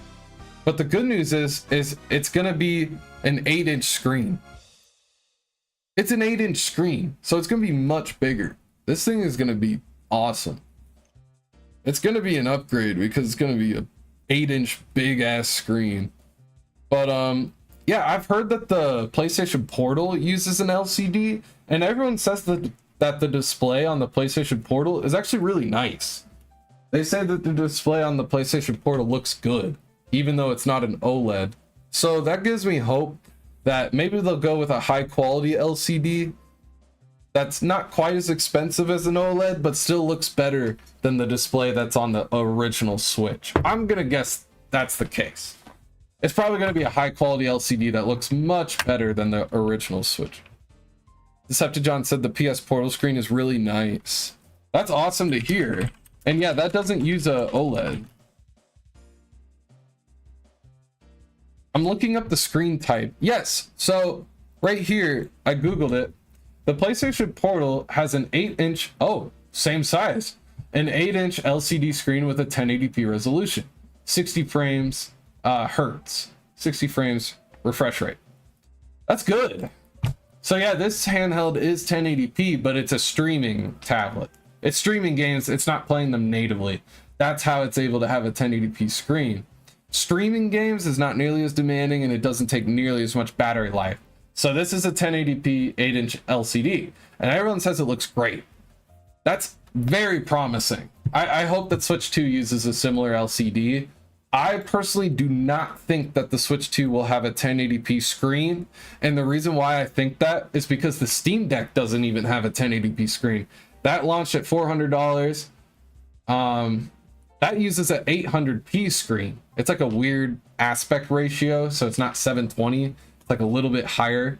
It's 800p, and so yeah, that's not 1080p. I really don't expect it to be that high. I think it's gonna be 720p for the Switch 2, but it's gonna have a clean ass LCD, and it's 8 inches. Jacob says, I love the Portal screen. That's awesome. I'm glad that the Portal has a good screen on it, and you know, it doesn't have to be OLED and it still looks good. Like, that's really promising. Hopefully the Switch 2 is the same way, but it's not going to be 1080p, guys. I just think that would eat away the battery so hard. 1080p gaming on the go on like a mobile chip, I mean, that's asking a lot. It would run out of battery in like 45 minutes because the Steam Deck runs out of battery really quick. And like, Nintendo prioritizes battery life. Battery life is really important to them. I mean, they kept upgrading it. They upgraded it with the red box Switch, which I never got, but I got the OLED Switch, and they improved the battery efficiency on both the red box and the OLED Switch. They run, the OLED Switch has a better battery life than the original Switch. I definitely notice it.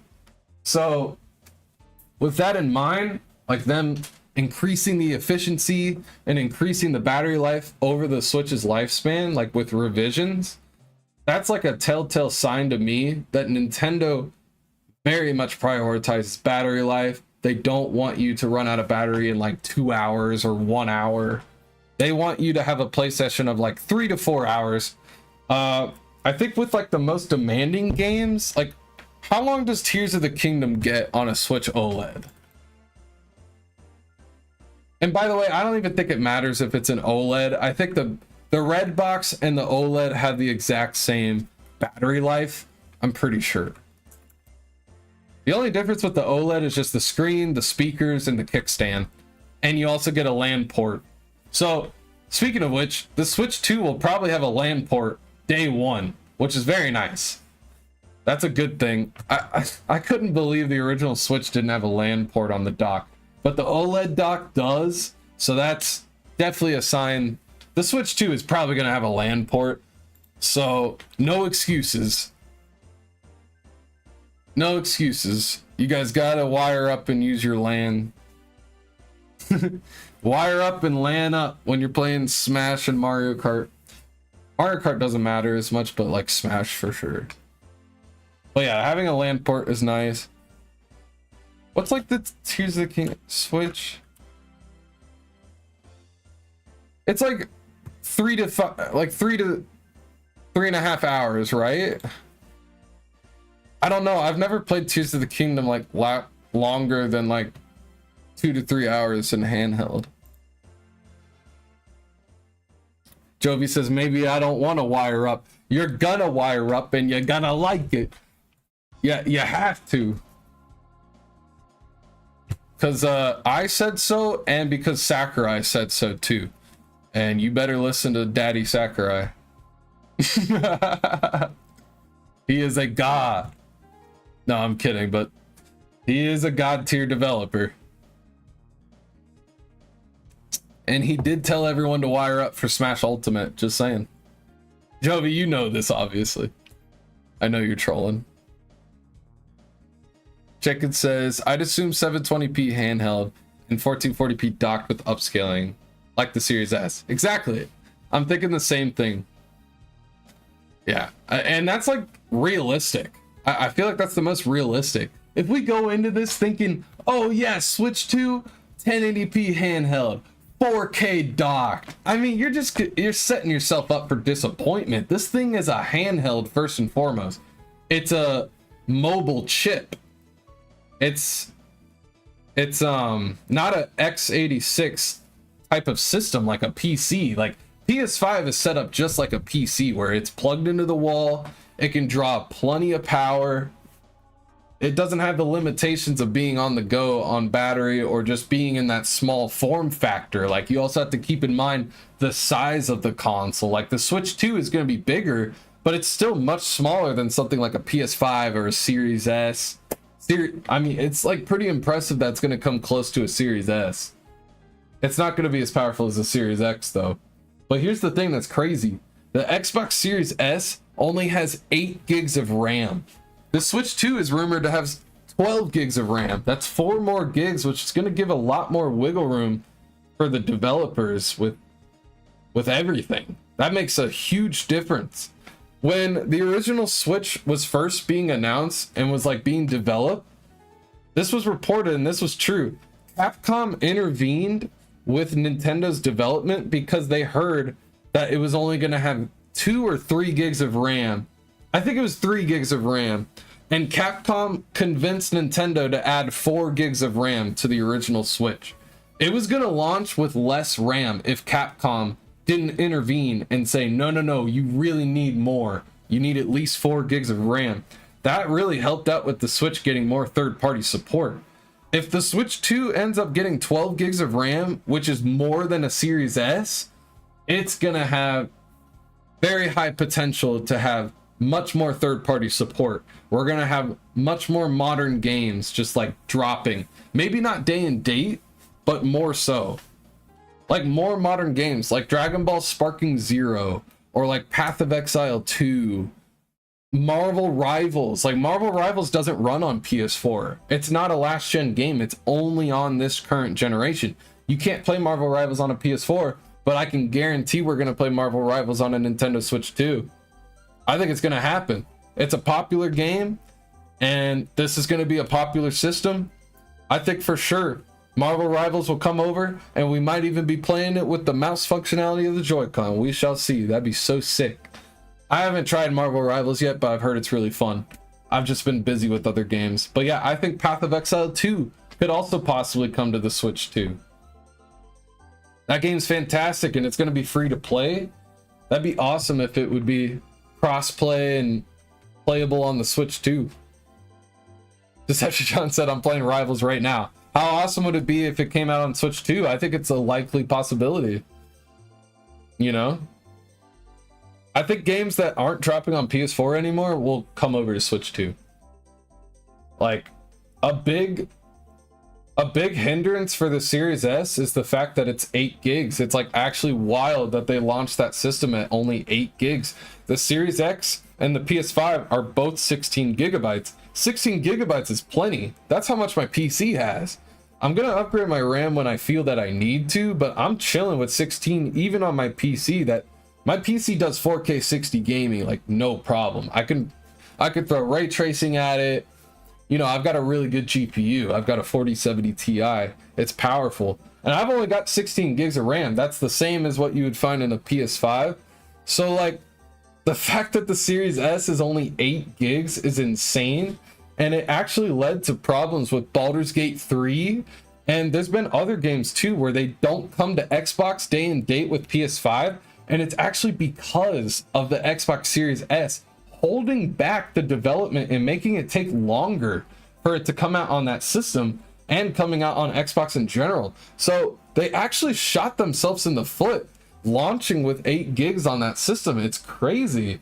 The Series S, I've seen games come over where like they look rough on the Series S. I think that the RAM really is holding that system back. But if the Switch 2 is like similar in performance and it's got that extra 4 gigs, 12 gigs of RAM total, dude, we're gonna get more modern stuff. It's very exciting. Man, I can't believe I've been talking about this for an hour and a half. Just this little short 2-minute trailer. I'm really dragging it, aren't I, guys? No, but I hope you guys are enjoying the discourse. There is a lot to talk about, even though it is a short trailer. There's so many questions now that are unanswered. The mouse stuff, the Joy-Con stuff, what games are going to be able to run. Like, it mentioned... So here, let's talk about this. Let's switch gears. I think we covered Mario Kart a good amount. My final thoughts about the new Mario Kart is I'm really excited. Like, if this drops day one, I will buy it. Like, I'll buy this game day one. I hope it's a launch title. I think it would really help boost the sales if it is. Oh, and this is something else I wanted to bring up. I know I'm like ready to move on, but guys, I'm thinking because of the graphics, the way that they look, and I know we shouldn't judge it as like a final product. This is on YouTube, compression and everything. This could be a cross-gen title. I'm not completely convinced that they will just make the Mario Kart game an exclusive only for Switch 2. What do you guys think? Is this a cross-gen title? Are they going to really lock it behind the Switch 2 to try to incentivize sales? That would make sense. But think about this. If they only launch Mario Kart 9 or whatever they end up calling it on Switch 2, that's missing out on a player base of 150 million consoles. Is Nintendo going to look at that and say, no, we're just going to only put it on Switch 2? Or are they going to look at that and say that's money on the table that we'd be losing?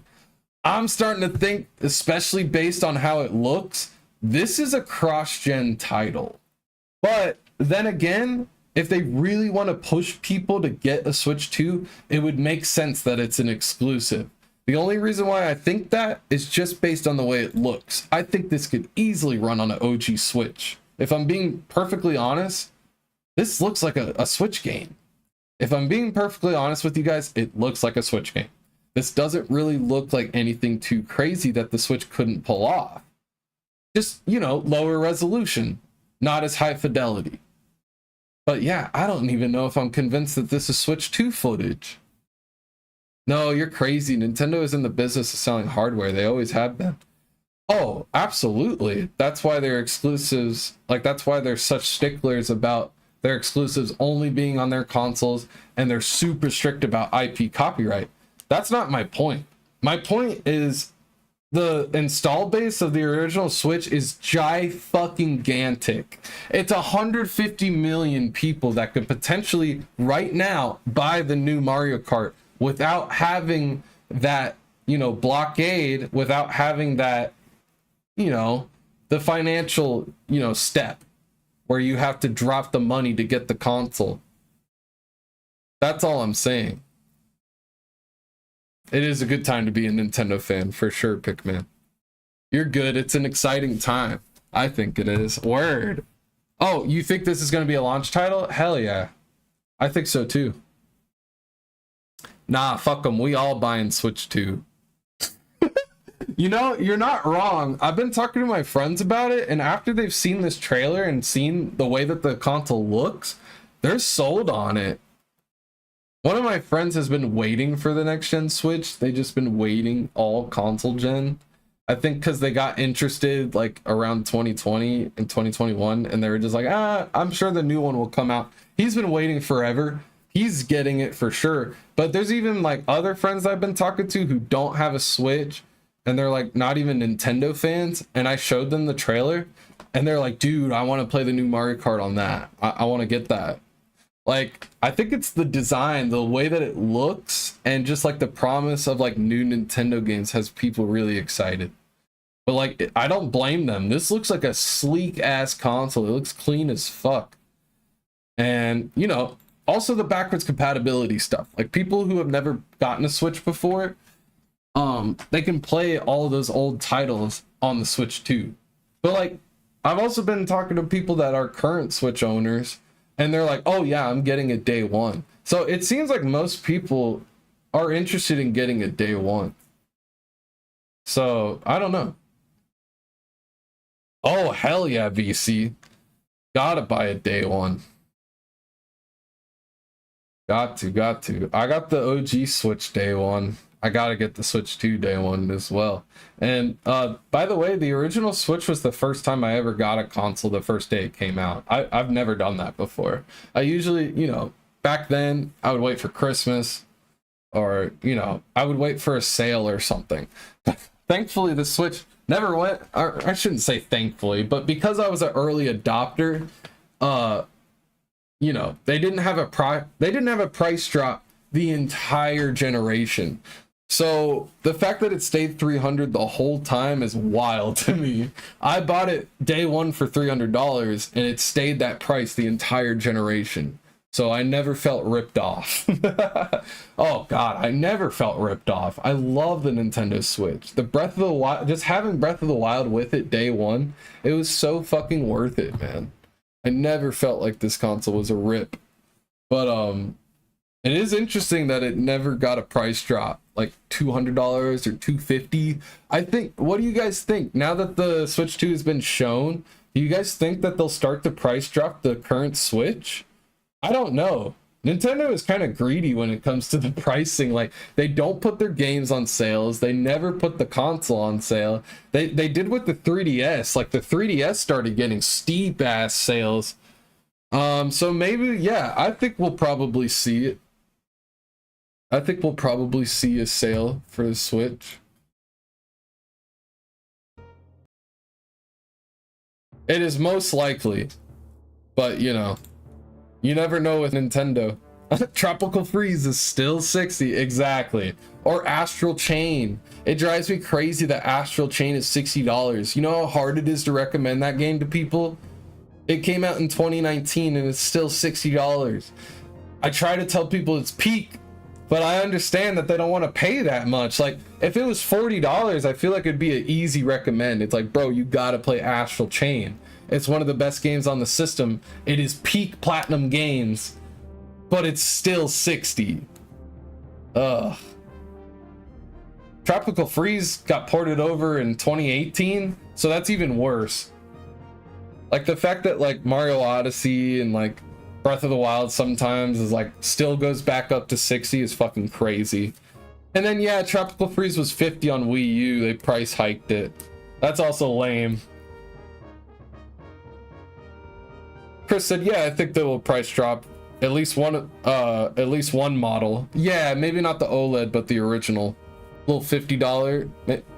$100 seems too low. So maybe a $50 price drop, $250. I don't know. Maybe they will just try to get rid of the remaining stock and sell them for $200. I think that'd be the smart thing to do. If they really want a gun for those PS2 sales, drop the Switch to $200. It could happen. Yes, bro. Yes, VC. I've been meaning to bring that up. I miss Nintendo Selects. Like I bought Ocarina of Time and Majora's Mask 3D because they were Nintendo Selects. And they were way cheaper because they were Nintendo Selects. I've got them up on my shelf. I was just looking. Here, actually, let me grab it because I'm pretty sure it's labeled. Let me show you guys. This used to be nice. These were the good days. These were the good old days, man. Yep. Oh, it's a little dusty. I've kept this sealed, by the way. I've got a hack 3DS, so I just download the games. But I've kept this sealed, but check it out. Nintendo Selects. Right at the top there. That's when these games would be like 5+ years old, or it would be near the end of the console generation, like the Wii U and the 3DS. They would do these Nintendo Selects and they would be like $20. It would be like fucking $20 for a great first party Nintendo game. Sometimes $30, but I mean, still, that's a great price drop. Like, oh, it's so annoying that they got rid of that shit. It's like the Switch is so successful that they're just like, ah, fuck it, we don't need that anymore. They can buy that shit for full price. We don't care. They get away with it now. I miss Nintendo Selects, man. That's how I got this game and a couple others for 3DS. Like, bro, I miss that shit, man. Oh, VC says, I think we're gonna get the return of Nintendo Selects. Man, I would love that. Switch 1 games with updates for Switch 2? I don't know. I'm not with you on that. That's a little far-fetched. I don't know how they're gonna handle the updates. I hope they're free updates. I don't want them to do different versions, and no, I don't want them to do that. I don't want to have deluxe versions or like upgraded versions that you have to buy again. I'd rather just them be like a free update. You just update via the internet, or you pay to have it update and you just download it. Basically the Sony route. Please do the Sony route for backwards compatibility, Nintendo. It's the best way. Or Xbox. The way that they do it, where you pop a game in like a PS4 title and then it'll have like a 60 FPS patch. That's the way they should do it. Oh, so yeah, I should have just been paused on this screen. So yeah, they threw this in at the end. The Nintendo Switch 2 is confirmed to play both physical and digital Nintendo Switch games. So even if you bought them digitally, it seems like your Nintendo account will transfer over. So all of your digital purchases will transfer over to the new Switch. You don't have to worry about that. Don't have to rebuy anything at all. Just transfer over. And even the cartridges will work, which is really nice to be confirmed. They already said this, but I don't think they confirmed physical. So it's just nice to see this. Like my physical cartridge for Mario Wonder, all those old games, will just pop them into the Switch 2 and they work. So that's awesome. Chris says, I think that's how it's going to go. I hope so. I hope they just kind of peek over at Sony's shoulder and just do that. And if they want to do $10 upgrades for certain games, like Tears of the Kingdom or Prime 4 or something, like a bigger title, I'm okay with that. Bring back Nintendo Selects for real, Pikmin. We need them. Jacob says, I don't know how day one is a question, lol. Of course. Hell yeah. Chris says day one. Yeah, a lot of us are day one. Well, you know what I gotta say to y'all? Why didn't you buy the Switch 1 day one, huh? Breath of the Wild was fucking peak. Was it because you guys weren't confident in Nintendo? Now Nintendo's high and mighty at the top of the throne. Now you want to buy their console day one, huh? No, I'm just kidding. Honestly, the Switch was pretty dry, so it was like a big investment. You were basically buying a Zelda machine at the beginning of its lifespan. Like there were a couple of games like Fast RMX, Bomberman, Shovel Knight Treasure Trove. There were a couple, but yeah, it was a Zelda machine, guys. I'm just fucking with you. No money, I was unemployed. I feel that. I was a college student at the time. I just barely scraped enough money together for Breath of the Wild Special Edition and a Switch. And then I also bought Fast RMX because I was tempted. I needed another game, so I got Fast RMX, which was really cool because it was a 60 FPS racing game.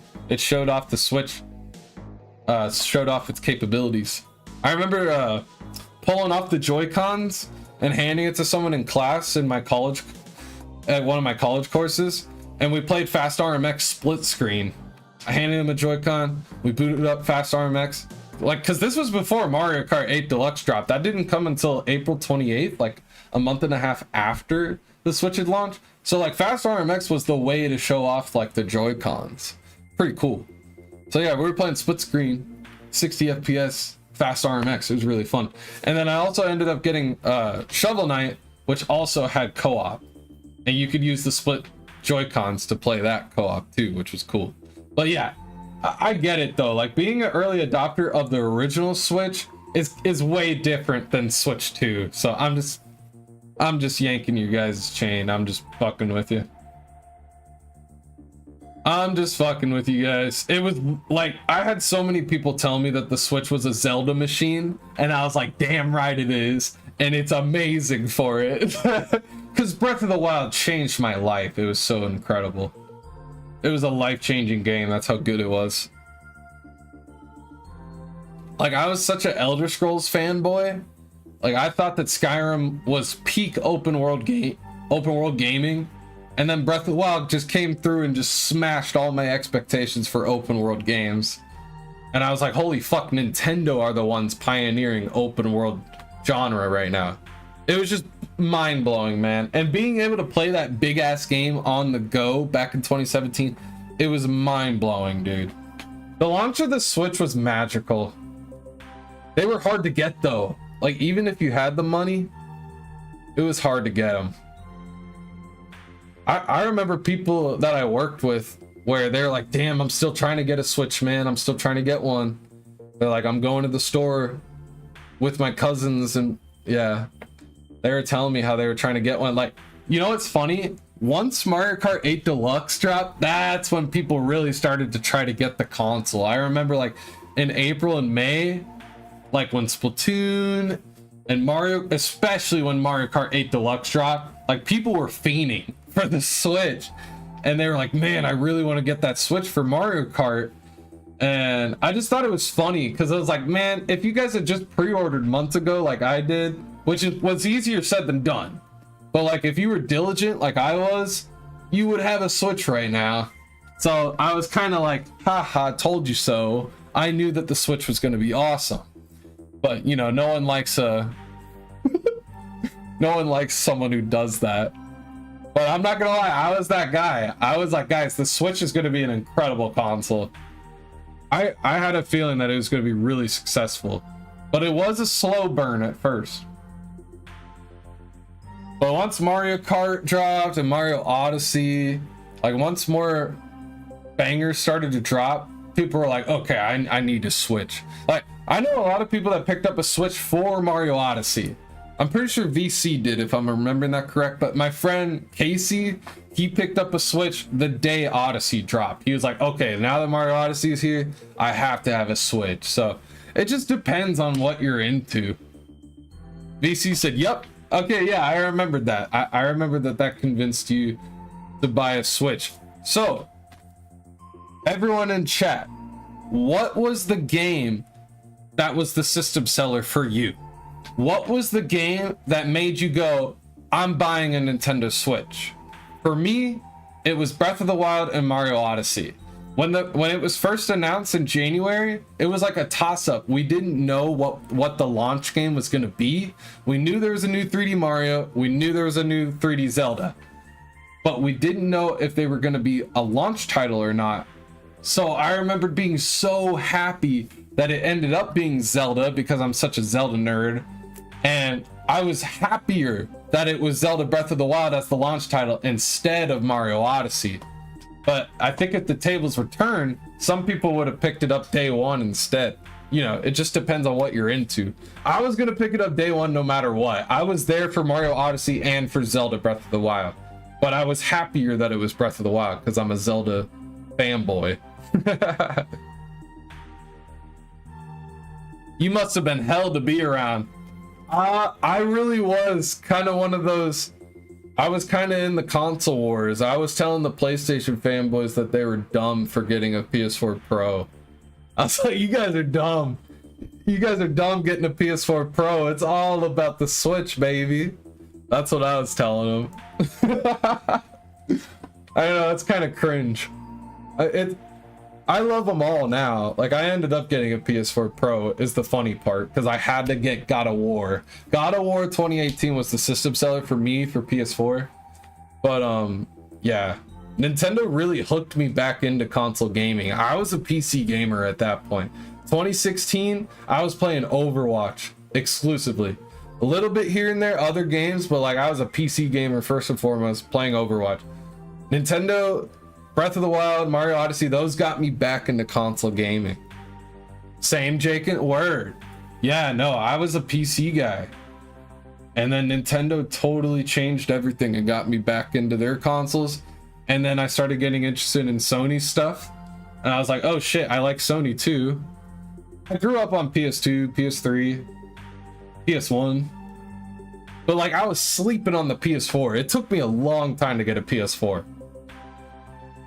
God of War sold me on getting my first PlayStation since the PS2. Dude, God of War is a system seller. It really is. It's such a prestigious game. It's an amazing game. Amazing game series. DC said Odyssey and LA Noire. Was that out in 2017? That's dope. Chris said for me it was Zelda, obviously. Hell yes. Absolutely. Same here. Jovi says Odyssey and Mario Kart 8. Very good choices. Very nice. Pikmin said I bought a Switch because I'm a diehard Nintendo fan, not for any game, not for any one game in particular. Really? I feel like you buy a Switch for the games, so I mean, no, that's fair. You basically buy anything that Nintendo makes. I get it. But like the reason to buy a Switch 2 over a Steam Deck is for the games. Like, I don't know if the Switch 2 will be as powerful as the Steam Deck. I think with the NVIDIA chip having DLSS and ray tracing and stuff, I think it's going to be pretty similar to Steam Deck's performance. But like, if you're picking between the two, you go with Switch because of the games. You know what I mean? The games are what sell the Switch. But no, I feel you, Pikmin. You just buy anything that they manufacture, whether it's the Virtual Boy, Virtual Boy, anything. What are some other goofy Nintendo hardware? I'm blanking. Oh, Wii U. Wii U. You have to be a hardcore Nintendo fan to have a Wii U. If you own a Wii U, you're a certified Nintendo fanboy. It's true. Chris said, I'm a Nintendo diehard, and even I didn't buy the Virtual Boy. The Virtual Boy was so ass. I've never tried it. It'd be cool to go to that museum in Tokyo to try it. But like, I've heard nothing but bad things. And like, it bombed. The Virtual Boy bombed. It's not a good console, and it barely has any games. Dindy says Zelda and Xenoblade 2. Nice, those both came out in 2017. Xenoblade 2 came out in December of 2017, right? That was an early game. Breath of the Wild was March. Jacob says I didn't get the Switch until 2018, lol. I was sleeping on it hard, but I played Zelda for like 4 days straight. That's not too bad. Honestly, that's legit still. The only, I think it's questionable to get a Switch past like 2020. That's just me though, because I'm a Nintendo fanboy. I'm not a fanboy. I'm pretty objective with Nintendo. They are my favorite Nintendo, like they are my favorite game company. But I don't know. I guess I am a fanboy. But you know, I could point out when Nintendo fucks up and when they do something greedy and egregious. But what was my point there? Oh, if you buy a game, like if you bought a Switch in like 2021 or past that, I find that kind of questionable. Like, how did you not see its library and say, I want this console? It just doesn't make sense to me. But like 2018 being a little bit late, that's cool. And then 2019 also was a strong year. But like 2020 is really when a lot of people started picking them up. It was for Animal Crossing. And just because of COVID in general, people being locked up, they started buying more Switches. That kind of makes sense. That kind of makes sense. But as a Nintendo fan myself, buying a Switch that late in its lifespan is crazy. And I called my friend crazy for waiting for the Switch 2. He just comes over to my place and some of his other friends and he plays Switch on theirs. And I get that. But he says he wants his own Switch and he's just been waiting patiently. Because these rumors have been around since what? Like, the Switch Pro rumors has been around since like 2022. He's been listening to all of that and he's just been waiting on the next gen hardware. It took for fucking ever. And they're like, nope. You guys are getting an OLED revision instead. And by the way, I like the Switch OLED a lot. But it was an underwhelming revision. You know? We're getting major frame dips. Refresh the stream if you're having issues. Alright guys, I think we should switch over to Donkey Kong. I just want to say some last final thoughts. Jeez, I thought I was only going to talk for an hour, not 2 hours. I'm a certified yapper when it comes to Nintendo.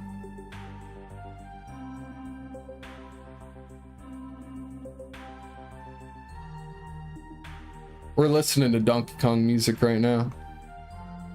Decepticon said Labo was kind of goofy. Yeah, true. We didn't really need Labo. By the way, oh, let's go over that. So, very important. People are making this a big deal. So it says here, certain Nintendo Switch games may not be supported on or fully compatible with Nintendo Switch 2. There's some people like freaking out about that and saying, oh crap, this means that some games won't be supported. So like, does that mean like the compatibility is like not 100%? Dude, this is gonna be like 5 games max. It's gonna be Labo support. It's gonna be 1-2 Switch and Ring Fit Adventure. If you guys could think of any more than those 3, list them off in the chat. But like, yeah, exactly. They're just covering their ass for like the select games that won't work with the new Joy-Cons. The reason why it won't work with Labo, Ring Fit, it's because the new Joy-Cons, which are huge, they won't fit. They won't fit in the Ring Fit Ring. They won't fit in the Nintendo Labo. That's the reason why they're saying that. It's not because of like compatibility issues. Bro, I even heard like a dumbass take of someone saying, oh, are they emulating Switch? Is that why? No, dude, no. They're not emulating Switch. That's ridiculous. No, this is backwards compatibility. Like people are worried that like some games aren't gonna work. I know, that's what I thought, VC. I was like, that's kind of a retarded thing to say, but hey, let me be careful with my words. That's just a bad take. I don't know how someone would jump to that conclusion, like, oh, so that means Switch 2 is emulating Switch and not all the games are going to be emulated properly? Like, no, that's not what that means. When I saw this, I was like, yep, they're covering their ass for 1-2 Switch. Let's look at the bottom of the new Joy-Con. Look at it. This is the right Joy-Con. Is that an IR camera? No, that's just plastic. So there's no IR camera too, right? There's an IR camera on the bottom of the OG Switch. I'll point it out. It's right here. It's only on the right Joy-Con. It's that black part. It's called the IR sensor. That seems to only be on the original Joy-Cons, not on Switch 2. So any game that uses the IR sensor, like the 1-2 Switch and whatever other game that they came up with, I don't know. Didn't 1-2 Switch get a sequel? I can't remember what it's called. But like basically it won't be compatible with those games that use that, or anything that has the Joy-Con fitting inside of something. That's it. We don't need to be all freaking out thinking that some Switch games aren't gonna work. They're gonna work. Anything you bought, it's probably gonna be like a 99% compatibility, just like PlayStation. Like not every PS4 game works on PS5, but it's like almost every single game. I think there's only like, it's an obscure list of games for PS4 that don't work on PS5. It's gonna be the same way. It's just gonna be very obscure games that you guys aren't even gonna wanna play. Trust me. You're not even gonna wanna play the games that may not be supported. So I'm glad I remembered to cover that, because there are some people like that are going straight doomsday with that. And it's like, dude, calm down. We're gonna be able to play pretty much everything except for those weirdo obscure games like 1-2 Switch, and who wants to play that anyways? Ring Fit I've heard is good, but maybe that just means that like you would have to use these Joy-Con. Oh, that's another good point. So will the old Joy-Cons and the old controllers work with the new system? That's something that they didn't confirm at all. That's something that they'll go over in April. So during this direct, they're going to go over the Joy-Con functionality. They're going to go over, hopefully, the old controllers being compatible with the new Switch. That would be fucking awesome. I really hope that the old Pro controllers, because I have 3 of them, the old Joy-Cons, the old Pro controllers, hopefully they're all backwards compatible with the Switch 2. We will find that out in April. April 2nd, we will find those out. That type of question will be answered, I think. What else? They'll go over the controllers. They'll go over some more of the functionalities, like, oh, the C button. Oh shit. They'll actually cover and tell us what the C button does. The fabled, mysterious C button that no one knows what it does. They're gonna go over that during this direct. Maybe they'll showcase a couple new games, like how they teased Mario Kart. Maybe they'll tease a couple more games at this too. But yeah. Just wanted to go over some final thoughts before I wrap up my Switch 2 speculation discussion. And then we're going to switch over to Donkey Kong Country Returns.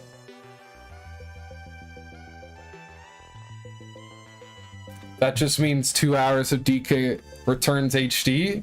Maybe. Oh, dude, I think I brewed some coffee and never got it. 1 second.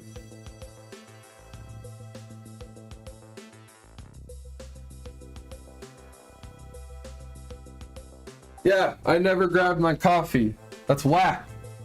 Okay, I was about to say to VC, maybe if I get some coffee in me, I could stream for that long. Okay, let's get some coffee going. Almost forgot. I got my keyboard going. Oh, it's not warm anymore, but that's okay. I like iced coffee. It is cold as fuck, but I like cold coffee. I threw some ice cubes in. Iced coffee goes hard.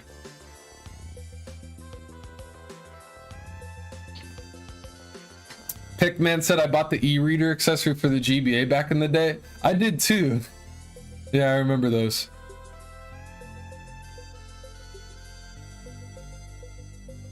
That game worked with Mario Bros. 3. I'm trying to remember what else it worked with though.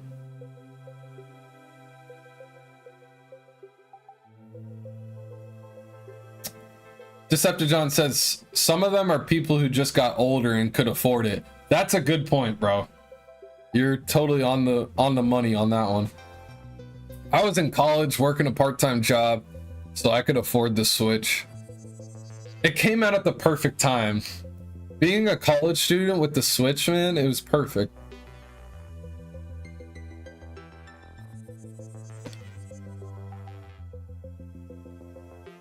Decepticon said maybe they mean Pokemon. No, absolutely not. Jacob said, what the fuck, Lamau? People are legit so stupid, it's scary. Dude, that's part of the reason why I keep Twitter. It's like astounding how dumb people, like, how dumb they are and the stupid shit that they say on there. And it got tons of likes too, that's the worst part. Oh man. That post I was talking about where someone was like, oh, Switch 1 emulation, that might be why they're won't have full compatibility. It got like 1.2k likes. I'm like, what is life, bro? No, they're not fucking emulating. Nintendo's never done that, by the way. I'm pretty sure Nintendo always has like, there's like a DS chip inside of the 3DS. There's like literally a DS inside of the 3DS. That's how it's able to do backwards compatibility.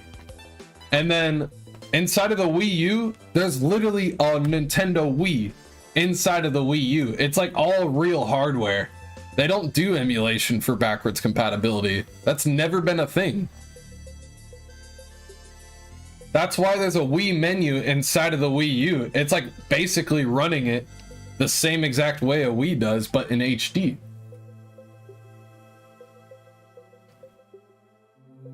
Emulating when you insert the cartridge and then with that emote. That's funny. Jovi says, I wonder if the games will jump to 70.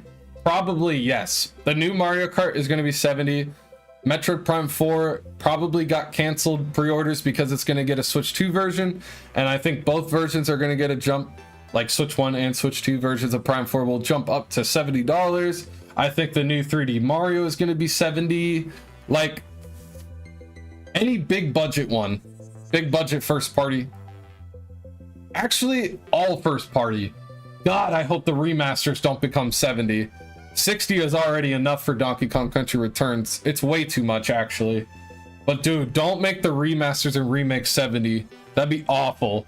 But I think Mario Kart for 70, that's fine. Zelda, like big mainline Zelda, I didn't have a problem paying 70 for Tears of the Kingdom. I thought that was worth it. I think it'll be worth it for the next Mario game. It's just, you know, if you don't think a game is worth 70, then vote with your wallet. You don't have to buy it, wait for a sale. But the problem with Nintendo is that the games take forever to go on sale. So my logic is you might as well just buy it day one for 70 because it's going to stay at that price for fucking years. That's not how it is on the other consoles, especially PC. You can get steep discounts on PC and PlayStation, Xbox. But Switch games, especially first party, they stay at full price for a long time. So the price hike sucks, but with the Nintendo, they stay at that value anyways. So I guess it's kind of less bad. It's not like you're gonna pay 70 and then a year later or even 6 months down the line, it's gonna be fucking $50, $40. Like that happens so often nowadays. Even like fucking Sonic X Shadow Generations, that game was $50. I bought it a month later for $30. Like insane. That game came out in October. I got it in November for Black Friday for $30 instead of $50. I mean, like third-party games and other studios like Sony and Xbox, they discount their games way fucking faster than Nintendo. So on the bright side, at least you won't feel like you're getting ripped off because they'll stay at that value. They'll stay at that price. Does that make sense? At least, you know, you'll go in knowing that like, oh, it's not going to be on a steep sale in like 6 months. It's not going to feel like a ripoff. Iced coffee is nice, especially with the splash of vanilla. Hell yeah, I need to get some creamer. I've been drinking my coffee black. It's really good coffee though, so I don't mind. But I usually put a little creamer. No sugar though. I don't need sugar in my shit. Jovi says, I get what you're putting down. Hell yeah. You know what I'm saying? Yeah, I mean, it's kind of been this way with, you know, with the $60 games with Switch. They stay at 60 for a long time. All right, guys, I think we covered everything. And I yapped about the Switch 2 for long enough. Let's put the Switch in the dock and let's play some Donkey Kong Country Returns HD, shall we? We're listening to Donkey Kong music anyways. It's getting me in the mood. But yeah, shout out to everyone who came through and listened to me talk about Switch 2. And thanks for everyone talking in the chat, contributing to the conversation. I really appreciate you guys. You guys are awesome.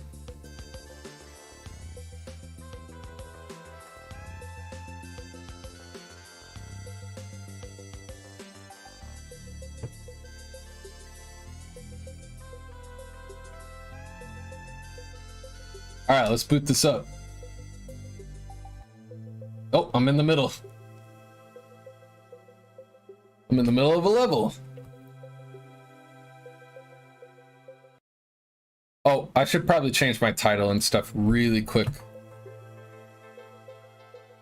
I'll try to read some comments while I'm doing this.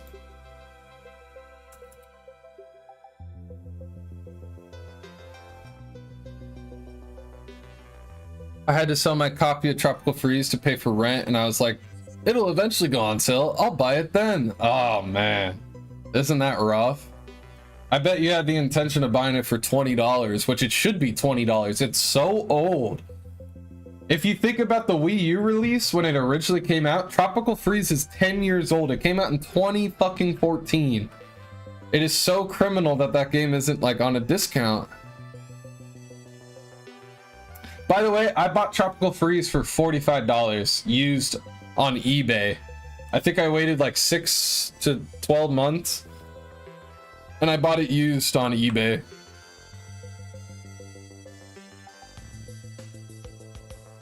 So I didn't pay full price for that. I waited for it to become used. That's the move sometimes, guys. Buy games secondhand, buy them used. I did that with a couple of my Switch games like Tropical Freeze. It's not as nice as getting a shiny brand new case, but at least I was able to play the game and not have to shell out $60. So that is an option. It's easier to use stuff like eBay though. Don't buy from GameStop. They'll usually rip you off. You guys know this though.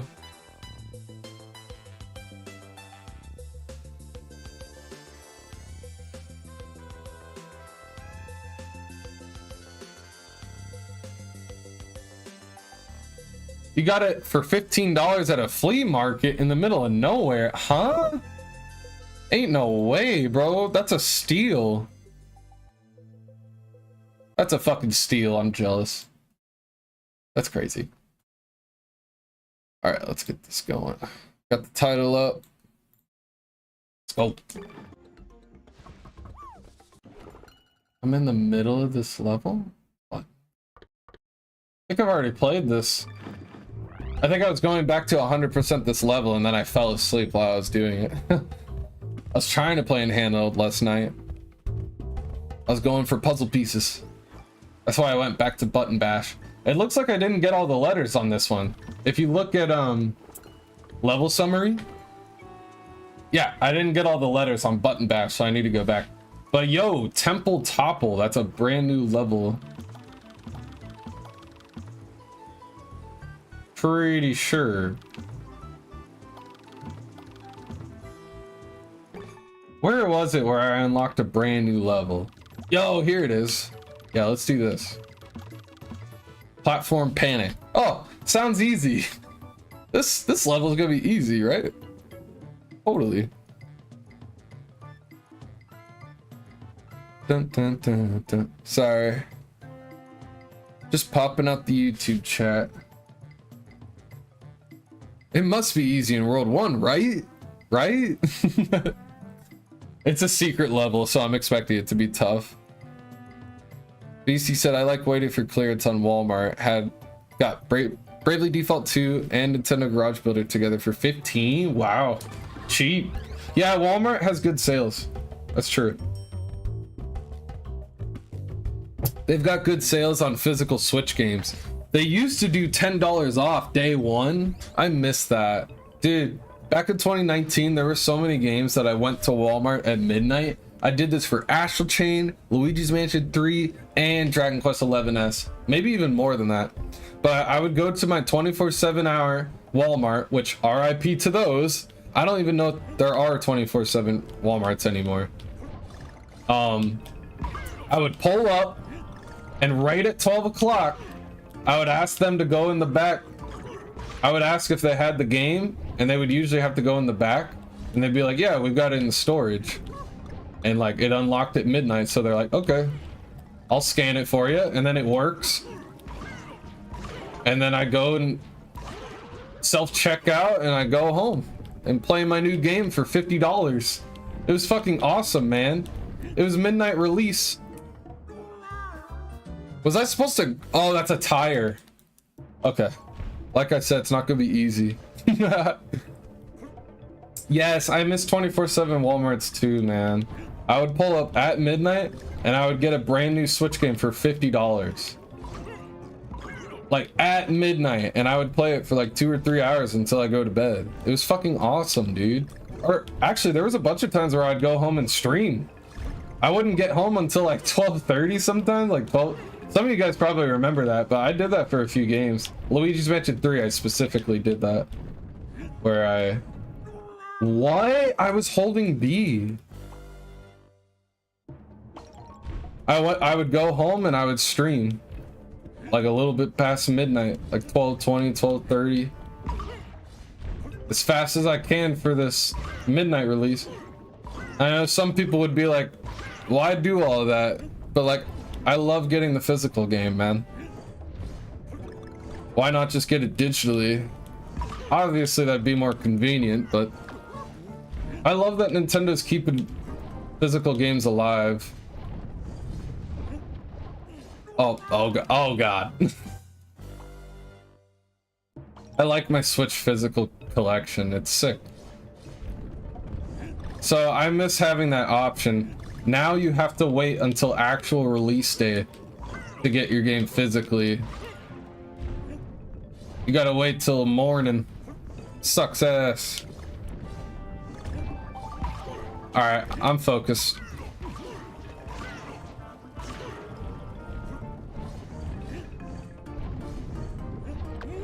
Ooh. Yup. Maybe I should warm up. This is an awful idea. I'm gonna warm up first. Such a bad idea. Let's do a regular level and I'll come back later. But yeah, like Pikmin was saying earlier, like these load times are probably gonna be faster on the Switch 2. Even though this is a Switch 1 game and it like wasn't designed for Switch 2, it'll probably take advantage of the faster RAM, faster storage, and it's gonna have faster load times. All right, let's just play a regular level here on World 4. Get warmed up first. I haven't played all day. Sometimes at retro gaming stores, says Jovi, they have some good deals. True. I don't really be pulling up to those type of stores though. They have awful deals on retro games. Like they charge way too much. So you don't really catch me in those kind of stores. But for new games, I believe it. Oh, minecart level, let's fucking go. Alright, I'm gonna look away from chat for this. I didn't know I was supposed to jump. Alright. Retro stores are great for window shopping and that's about it. That's what I'm saying, bro. They're so expensive. The Walmart $50 Switch games were peak. I know. And remember when Amazon used to have the Prime discount? The Prime discount was so good on Amazon. Like, there's no more discounts. It sucks. I did that for 3 Houses. Hell yeah. Oh man, I need to play 3 Houses. I've never tried that game. Yeah, and when those brick and mortar stores do clearance in store, they discount heavy to get them out the door. Right. Yeah, if you look around, you can get a good sale for like a used game. No, but sometimes Walmart has good sales.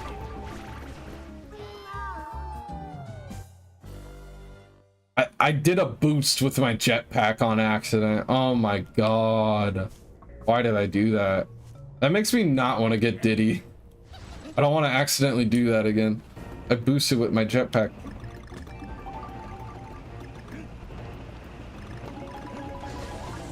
There we go. Oh, I love this song. I love the remixes. Like, I know Tropical Freeze has a better soundtrack, but I like the remixes. Oh, I missed that barrel. I bet it was a secret. Like, secret level. Bonus level, I should say. Got the O. Dude, this level is awesome. We're on the choo-choo train.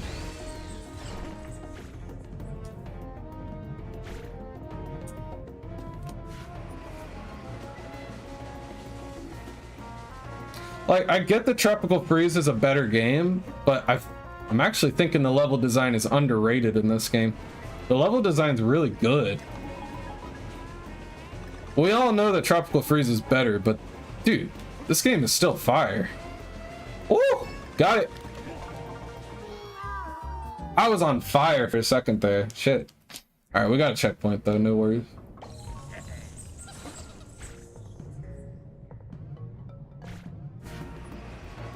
Some of these jumps are tricky to get back on the minecart. Okay, I gotta lock it in. That was unacceptable. Hands are starting to sweat again.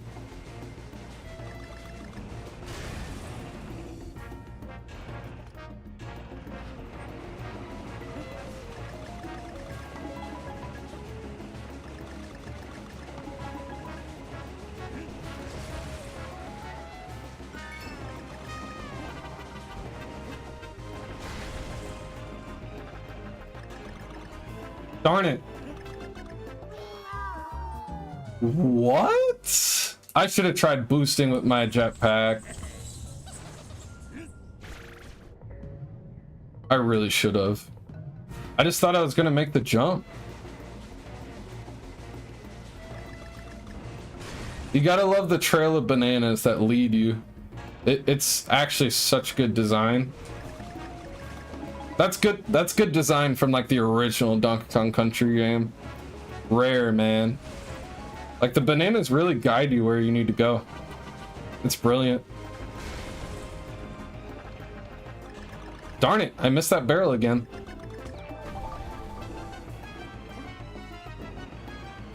Oh no, there's the letter G. I gotta go back. Suicide. It's all good. I'm not losing bananas. I have to get that letter G.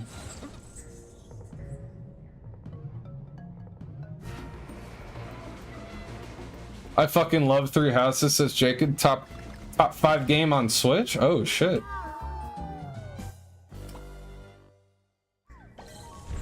Is it as good as Astral Chain though? They're totally different. I'm just kidding.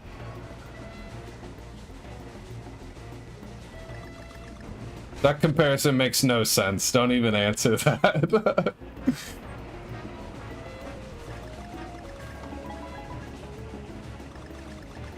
No, but I am the only person who didn't like that game. Ah, you didn't like Three Houses? Really?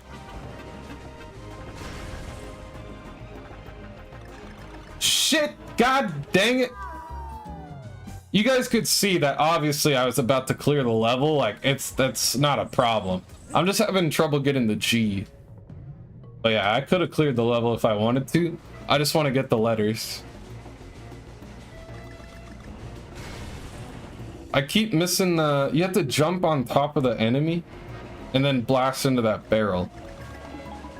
It's a little tricky.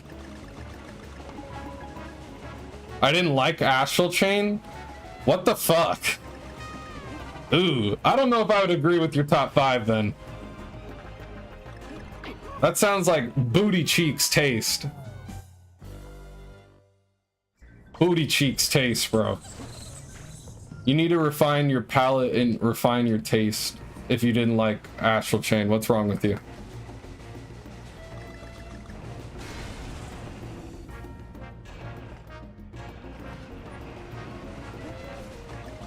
That game is fucking amazing.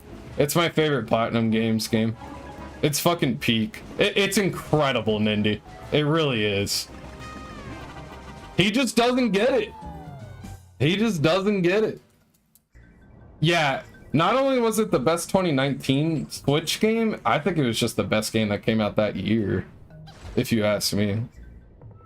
But yeah, sorry guys, I don't really care if this is annoying or not, but I'm going for the letters, so deal with it. You obviously saw that I could clear the level. I'm just going for letters.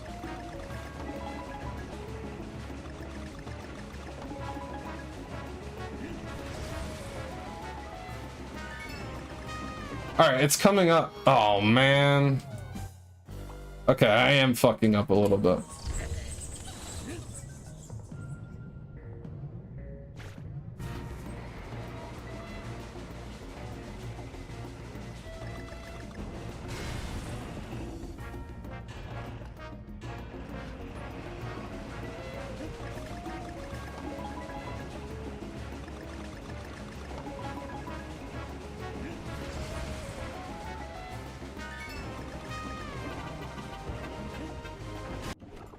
Stupid computer.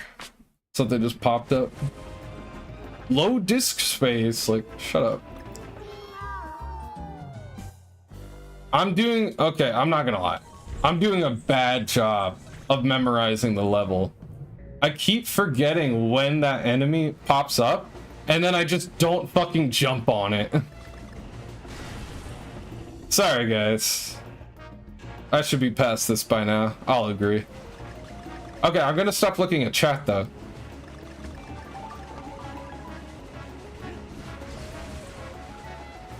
Okay, I get that, no problem.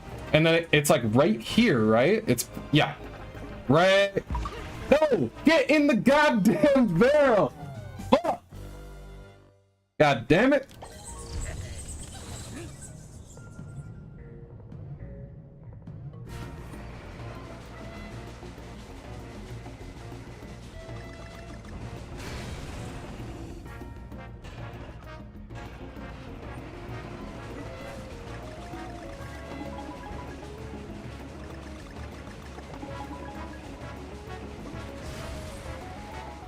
No, I'm... What the fuck?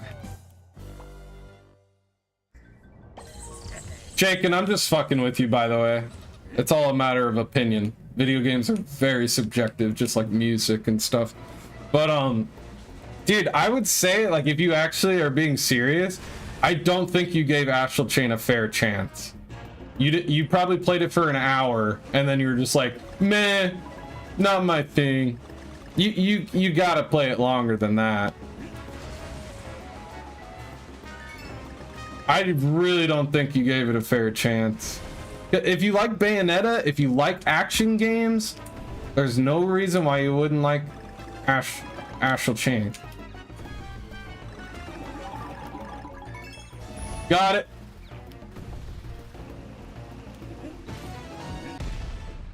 But yeah, I would say, like, I don't like action games.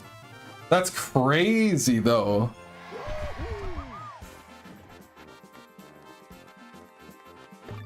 That's kind of wild.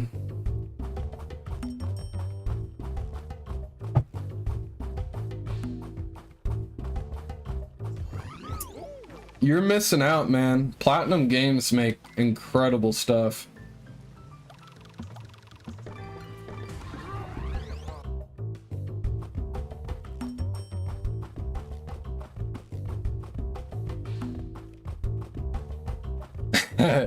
VC said Fire Emblem Three Houses is great, but may not even be in my top 20. I mean, there's so many good games on Switch, so it's like there's a lot to choose from.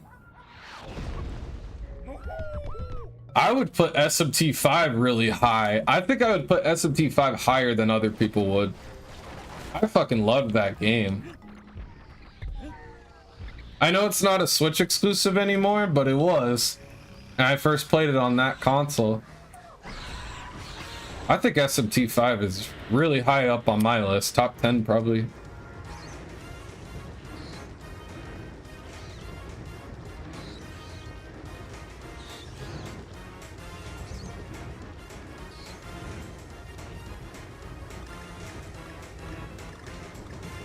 I'm gonna get SMT 5 Vengeance at some point.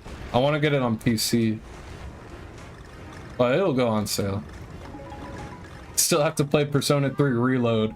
Ooh, I didn't see that stalactite on the top there. I actually missed that.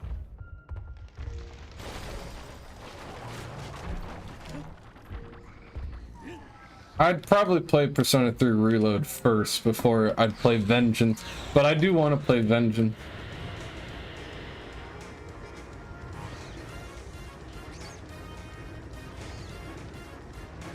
Yeah, like Bayonetta 3 would be high on my list, even though the story isn't that great.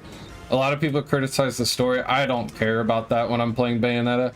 The action and the gameplay and the music, so damn good.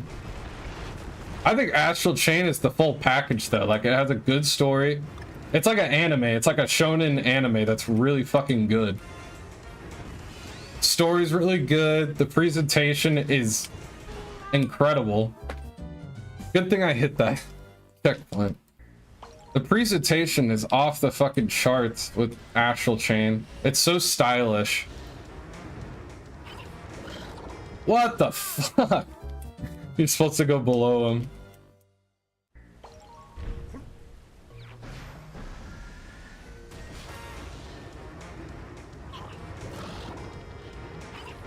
Oh.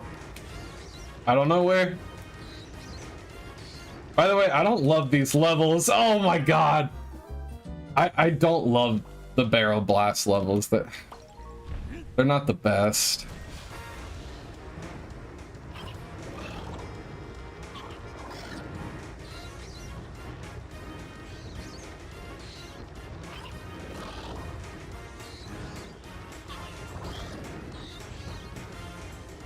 That part was hard. What the fuck? Got it.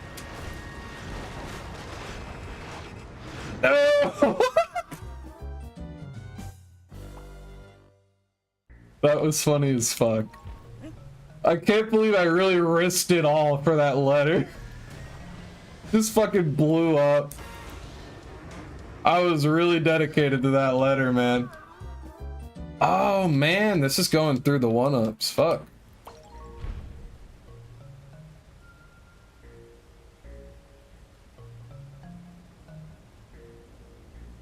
VC said I still gotta finish Fire Emblem Engage. I still gotta try a Fire Emblem game. I've never played one. I thought I would start with Three Houses as my first. I don't know, for some reason Xenoblade and Fire Emblem are the two Nintendo franchises I've never played. Xenoblade, it's because they're really fucking long. That's just kind of been the barrier of entry. It's because they're really long. But Xenoblade Chronicles X looks cool. That would be the one I would try probably. All right, I'm not gonna talk. I'm locking it in.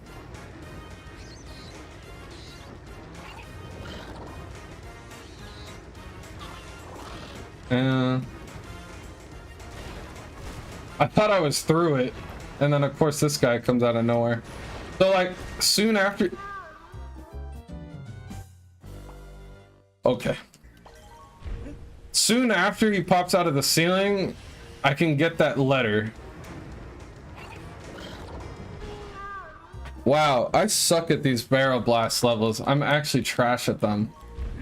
Like regular platforming, I'm good. But like this Flappy Bird nonsense, I'm not very good at it.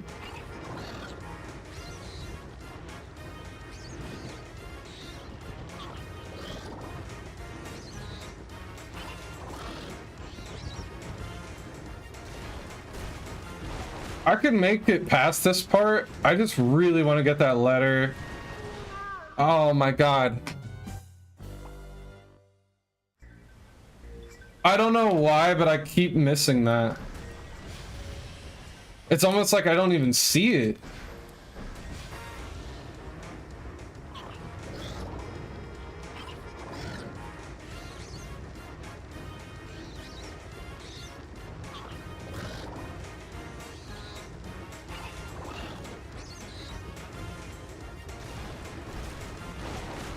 All right, there's a rock coming up. Don't go too low.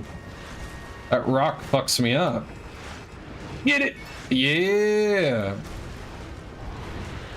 Oh my god.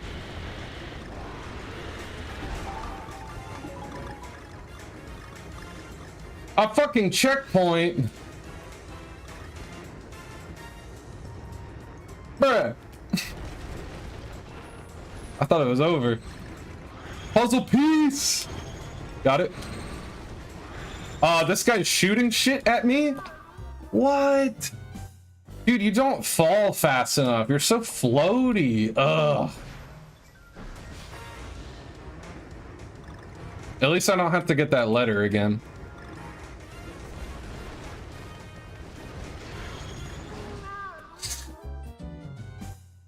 Fuck this level. Seriously. Fuck this shit. I don't like these blast levels, the barrel levels. Oh my god, I'm not a fan.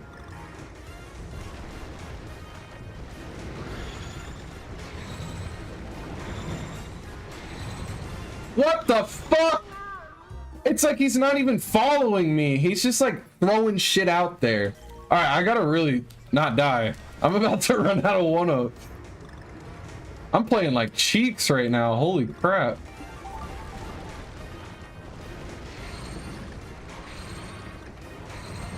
Oh, oh my god, no.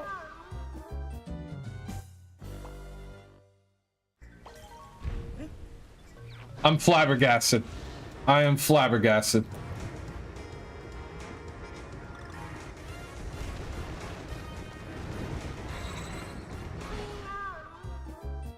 I can't believe how hard this dumb game is.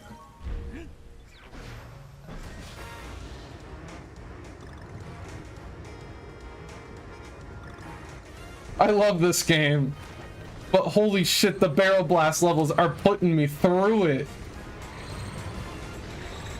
Oh, get the banana medal. The G! This level is gonna be the death of me, man.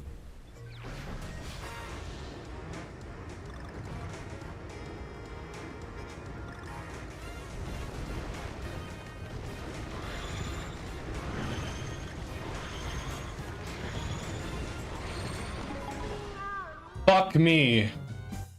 It's a good, oh my god. It's a good thing I don't have a death counter on.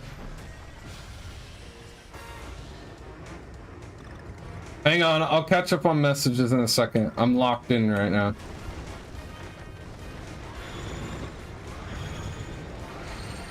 Oh, that was so low. Okay.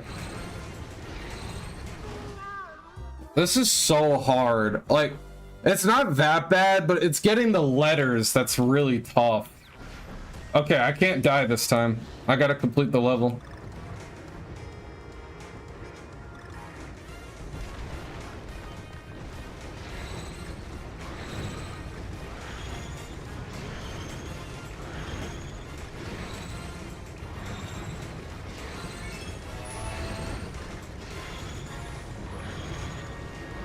Stop fucking shooting shit. Oh my god. Oh, we made it. Let's get some GGs in the chat. It's a gauntlet. God. Banjo Pogs and GGs in the chat, because that was something else. Man. Man. Alright. Hopefully no more Struggle City like that. Stop shooting shit! Immediately shoots a giant ass laser. God. God damn. We're gonna need these. We need balloons. Thanks for the GGs, guys. I appreciate it. GG, that was insane. Bro, that level is tough. And it wouldn't have been as bad if I had just, you know, ignored the letters. But they put the letters like so high and super low. It was tricky, man. Definitely not easy. Thanks for the GG though, Pikmin. Thank you guys. This game's not easy. I was definitely expecting not to die this much though, because I'm like a Donkey Kong veteran. I would say I'm pretty much a veteran. I mean, I grew up on the Super Nintendo, Donkey Kong Country 1 and 2. Those cartridges were in my Super Nintendo. Bro, Donkey Kong Country 2 was so fucking good that even though I had an N64, I would still go back to it. Same with Yoshi's Island. Like, even though I had an N64 with like Banjo-Kazooie, Ocarina of Time, like incredible games, Donkey Kong Country 2 was just that good where I would go back to it. Even though it was considered last gen at that point. Oh shit. And I really like how this game is just like a giant throwback to Donkey Kong Country. It's great. I thought they were gonna throw their pickaxes for a second. Like, please don't. Uh-oh. Choo-choo train. By the way, oh yay! We're doing another barrel blast. Oh boy. My favorite. Fuck me, man. Let's do something else. I'm being so serious right now. I am not playing that. Nope. We're moving on to the boss. Nope. I just realized what I was doing. I'm like, nope, get me the fuck out of here. The mole train. Oh yeah, that's the boss. Okay, let me catch up. While I was struggling with that level, I wasn't able to read comments.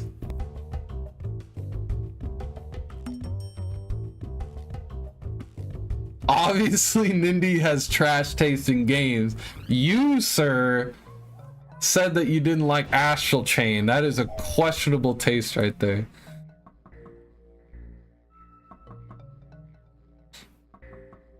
My top 5 isn't even controversial, lol. Breath of the Wild, Odyssey, Three Houses, Smash Ultimate, and Octopath 1. Octopath 1 over Octopath 2? Why? Just curious. I figured Octopath 2 was the better game. I would not consider Octopath top 5. It's way too grindy. It's got some major issues. The party members interact, but not really enough. And like, it is one of the grindiest JRPGs I've ever played. It's good, but it's gonna take you months to beat it. Like, oh god. I like Octopath in concept, but nah, man. It's way too long and grindy. I'm glad that you guys enjoyed it, but I bought Octopath day one. I love the art style, obviously. Like, I'm a huge fan of HD 2D, but I'm not gonna sit here and act like Octopath is a perfect game. It's got some pretty big issues. It's got some pretty glaring flaws. It's way too long for its own good. And like the fact that you have to play it with all of the characters. Let's talk about this. Dude, Octopath Traveler forces you to play as characters that are not even in your party. There's 8 characters. You pick 4 to be in your party. You can only play as 4 characters at a time, but it has you play as chapters on characters that are really low level that you never play as. So you have to grind and get your level up to the appropriate level for that chapter. And it takes for fucking ever, dude. I had to drop it. I had to drop it. I think a game like Dragon Quest XI absolutely clears Octopath Traveler. It's not even close. Or like Persona 5. There are so many better JRPGs you could be playing. It's not a bad game. It's really good. I love the combat. It's the grindiness. I don't like how grindy it is. It's way too grindy. But that's my harsh opinion. I was really harsh on that game because I dropped it, and I don't think I'll ever go back. Maybe I'll play Octopath 2. Like, I'm interested in Octopath 2. I've heard it's really good. Oh! Jesus Christ. 2 is objectively better. So then why'd you put 1 in your top 5? Makes no sense. Woo!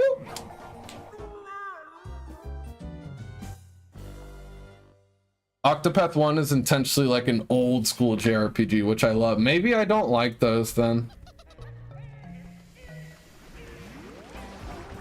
I just literally thought it was wasting my time.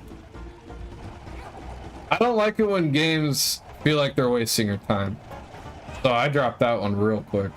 I put like 50 hours into it too though. Like, I was dedicated. I got almost all my characters to chapter 3, but then there was just one where I just couldn't beat it, and I was like, I'm done, man. I felt like Final Fantasy VII Rebirth was wasting my time too, so I dropped that game. I want to play Octopath 2 though. I'm sure that they learn their mistakes and it's a better game. I like Acquire. I think Acquire is a good developer. I think they make good stuff. Yeah, I don't know. I just think you're overrating Octopath slightly, that's all. In my opinion. I don't mean to tear it to shreds, but that's just how I feel.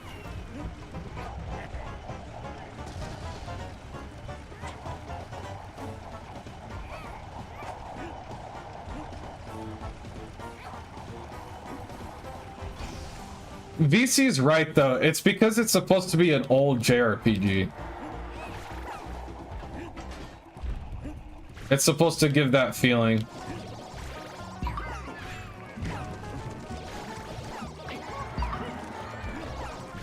It's not that I want the game to hold my hand, and like, I expect to have to level up in JRPGs. Like, that's a given. I had to grind in Dragon Quest XI to beat some bosses, but it wasn't like hours and hours and hours, like just endlessly grinding. It was fun grinding.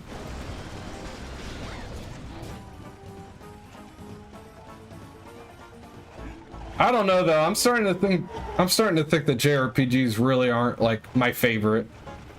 I like them, but they do things that annoy me. I've never liked random encounters. Oh, am I supposed to hold on to that bomb for longer?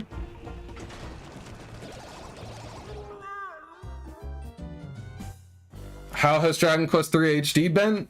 Way too fucking grindy. Like, that's another one. Like, I want to love that game because I like Dragon Quest. The vibes of Dragon Quest III HD are immaculate. The vibes are immaculate. I love the music. I love the art style. But yeah, that game expects you to grind way too much.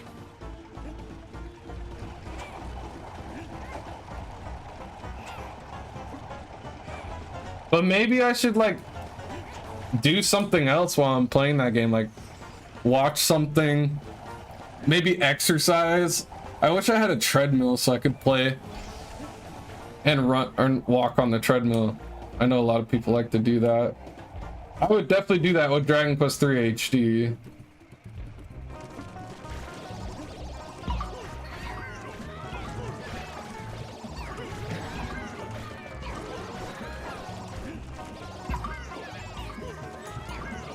But you know, this is coming from someone who put down Final Fantasy VII Rebirth. I straight up dropped that game and I sold it. Like, I don't know if those type of games are for me. I like some JRPGs, but I don't think I'm like a diehard JRPG fan where I just love them all. Nah, I don't think so. Not my thing.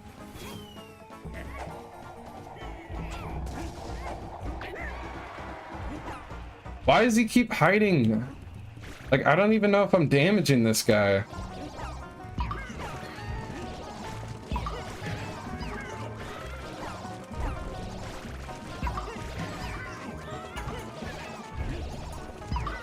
Whack-a-mole.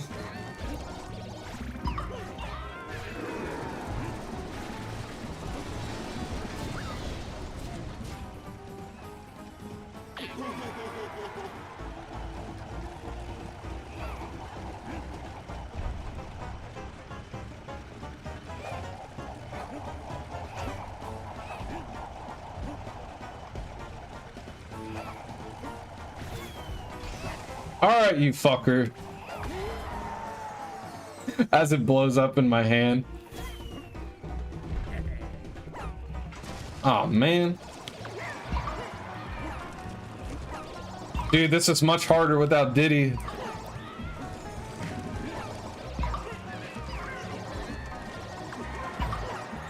Okay, if they're dropping me hearts, I have to be doing some kind of damage here. It's hard to tell.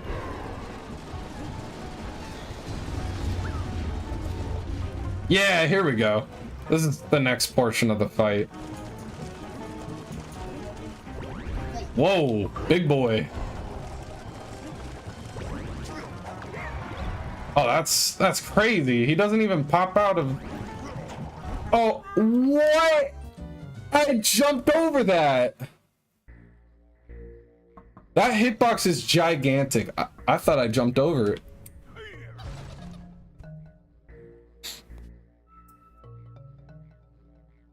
BC says Octopath 2 I still need to play. I have it but didn't get far.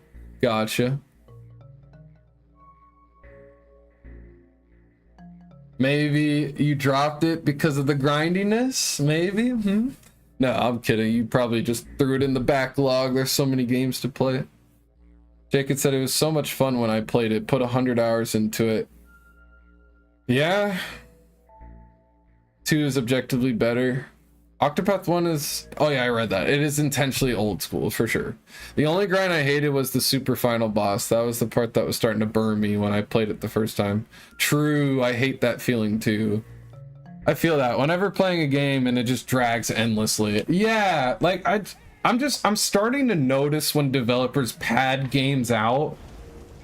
I'm noticing game padding and I don't like it. Like I don't care if your game is less than 10 hours long. Make it high quality and make it worth playing.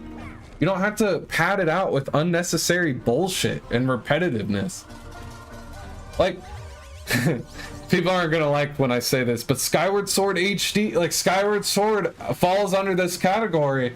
I like Skyward Sword. It's a really good game, but there's padding, there's repetitiveness. It's not necessary. Skyward Sword did not need to be 40 hours long. It didn't. You could even argue there's some stuff in Twilight Princess that didn't need to be there. Like, I don't know if a Zelda game, like a traditional Zelda game, needs to be like 40, 50 hours long. That's fucking long, man. Skyward Sword was totally padded out. I could feel it. I could feel the padding in Skyward Sword, but that's just my opinion. I know people love that game. Oh yeah, Mario and Luigi. Yeah, that's a really good point. The new Mario and Luigi game, Brothership, that game does not respect your time.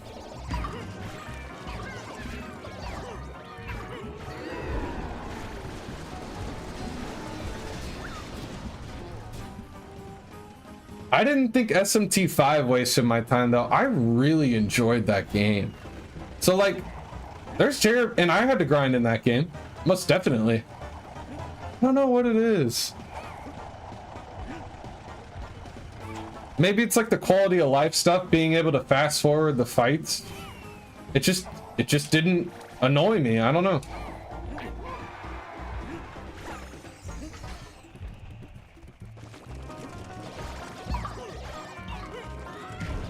Dragon Quest 11, like there's JRPGs that I love.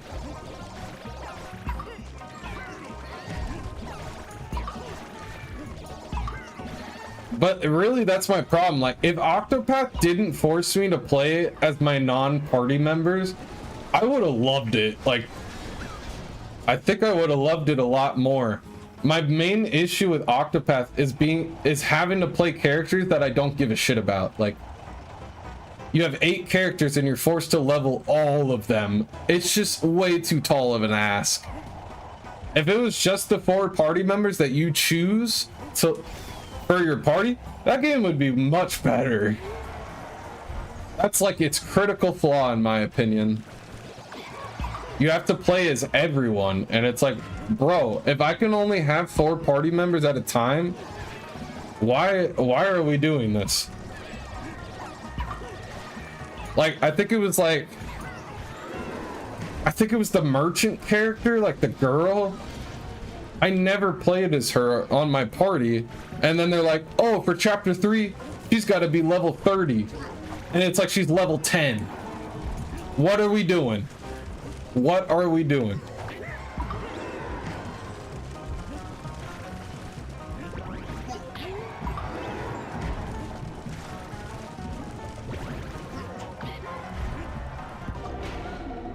There we go.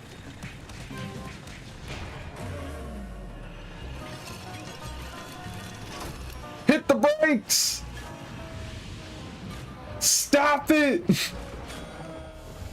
Just like that mission in Star Fox 64. Hit the brakes!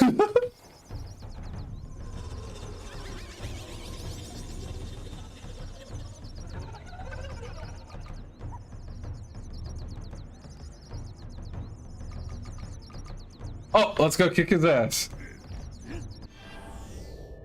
Bow, bow, bow, bow.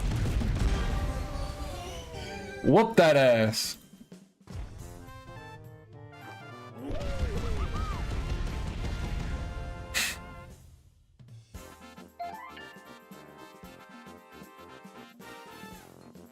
I pulled it up. Here's the part I'm talking about.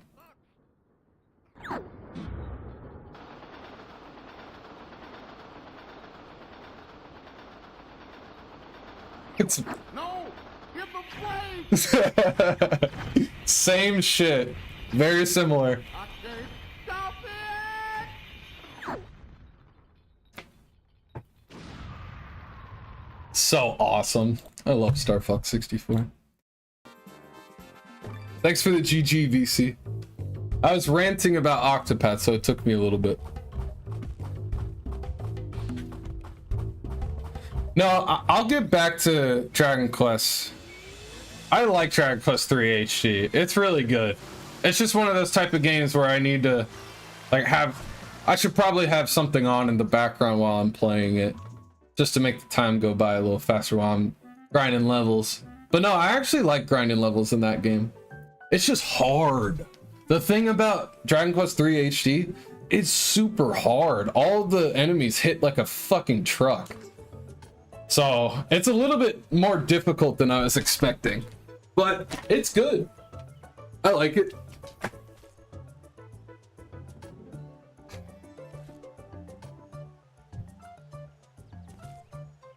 Acquire hits the mark until Brothership.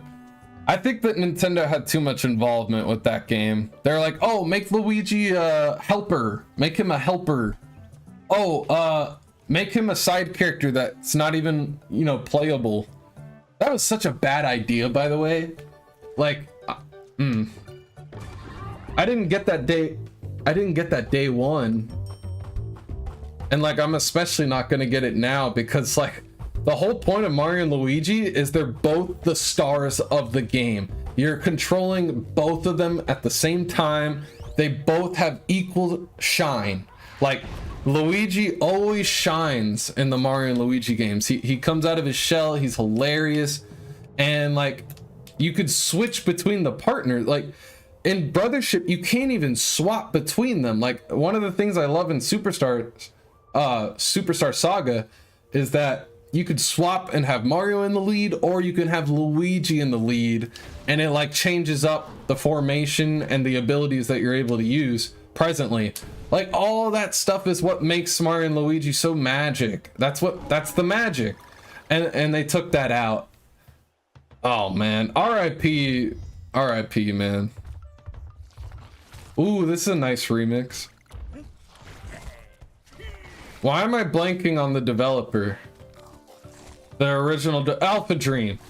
RIP Alpha Dream, guys. Big rip. They were good. They knew how to make a Mario and Luigi game.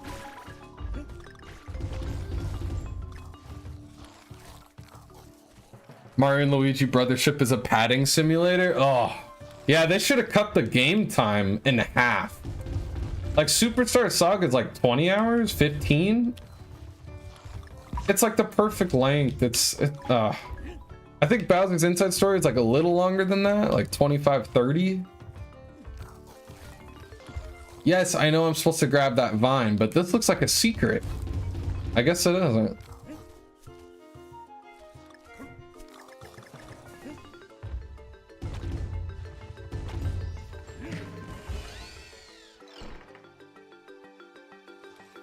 Jake, it says my top five is games I enjoyed the most, not necessarily the best games. LOL. Octopath was a 100-hour treat for me.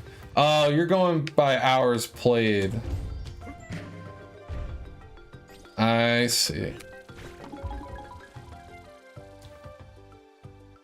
But yeah, no, Octopath's a good game. It's good.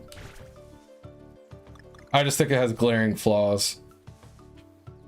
But like, I like the boss fights. I remember fighting one of the bosses on the airplane when I was going to California. It took me like almost half the plane ride to take out the boss in Octopath. Like those boss fights last for like 45 hours. 45 minutes to an hour. Like those boss fights are long. I was dedicated. Like seriously, the first 40 hours of Octopath, I really enjoyed it. I thought I was gonna see it through to the end.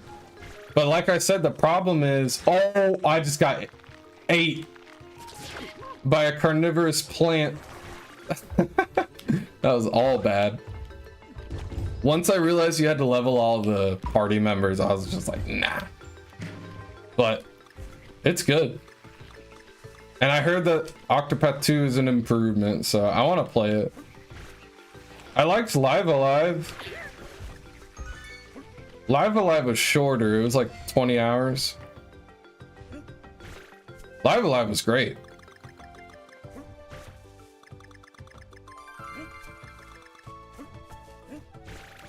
Live Alive's kind of like the exact opposite, where it's like bite-sized chapters that are only like 1 hour or 2 hours long, and then you're on to the next thing, and it takes you like 20 hours to beat it total.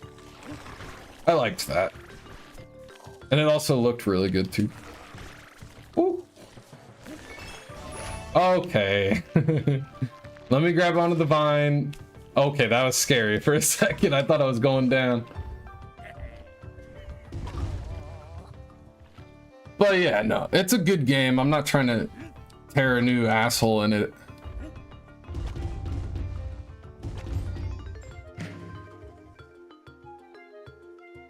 Not trying to hate.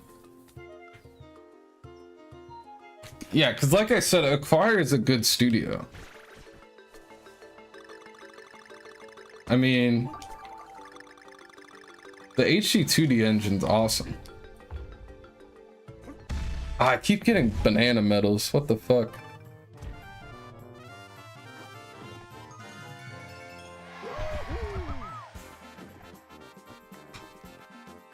Jacob says, yeah, I'd say my top 5 would be different if you asked me next week. Next week? Are you saying you changed it a lot or based on a game that's coming out soon? 72 games on your backlog, VC? You're keeping track? What the fuck? How can you even keep track of that many?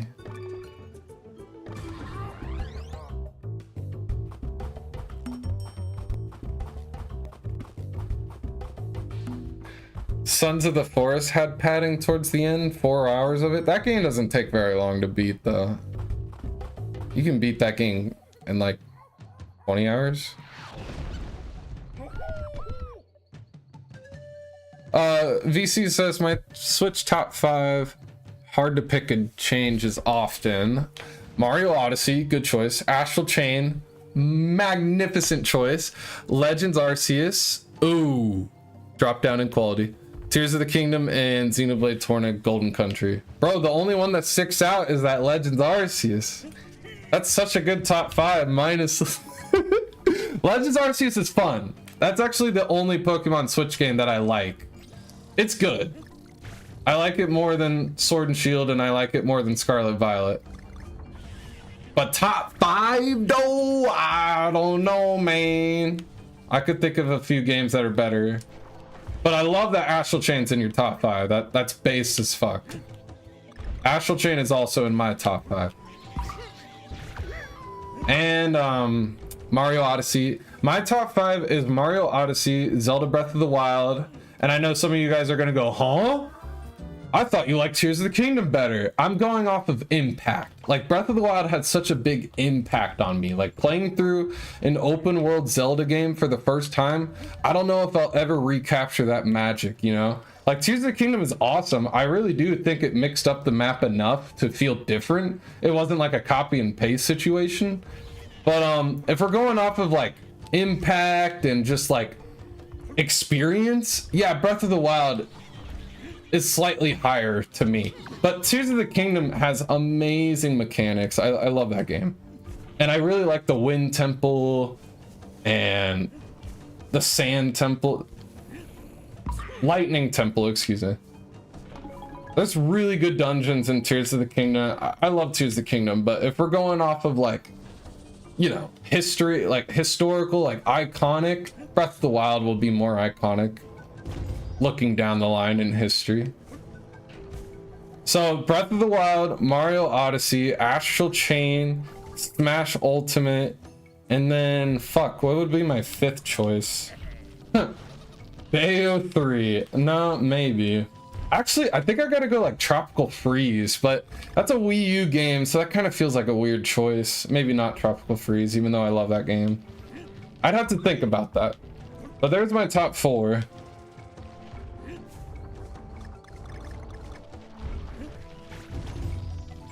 Yeah, no, like Breath of the Wild had such a profound impact on me. It was the first time I felt like I was playing something on par or like as good, if not better than Ocarina of Time. And like, I had never felt that way about any game before. I love Twilight Princess. I love Majora's Mask. Like, there's other 3D Zelda games that are incredible, but like Breath of the Wild was the first time where I was like, whoa, this game might actually be as good as Ocarina of Time for me. And like, I consider Ocarina of Time the greatest game ever made. So it just had a profound impact on me. Incredible game. And like, can we also talk about how influential Breath of the Wild is? It influenced the entire game industry. It impacted open world gaming as a whole. So like all of that, those things considered, I would put Breath of the Wild slightly above Tears of the Kingdom on my placement. Even though I think Tears of the Kingdom is great. It's fantastic even.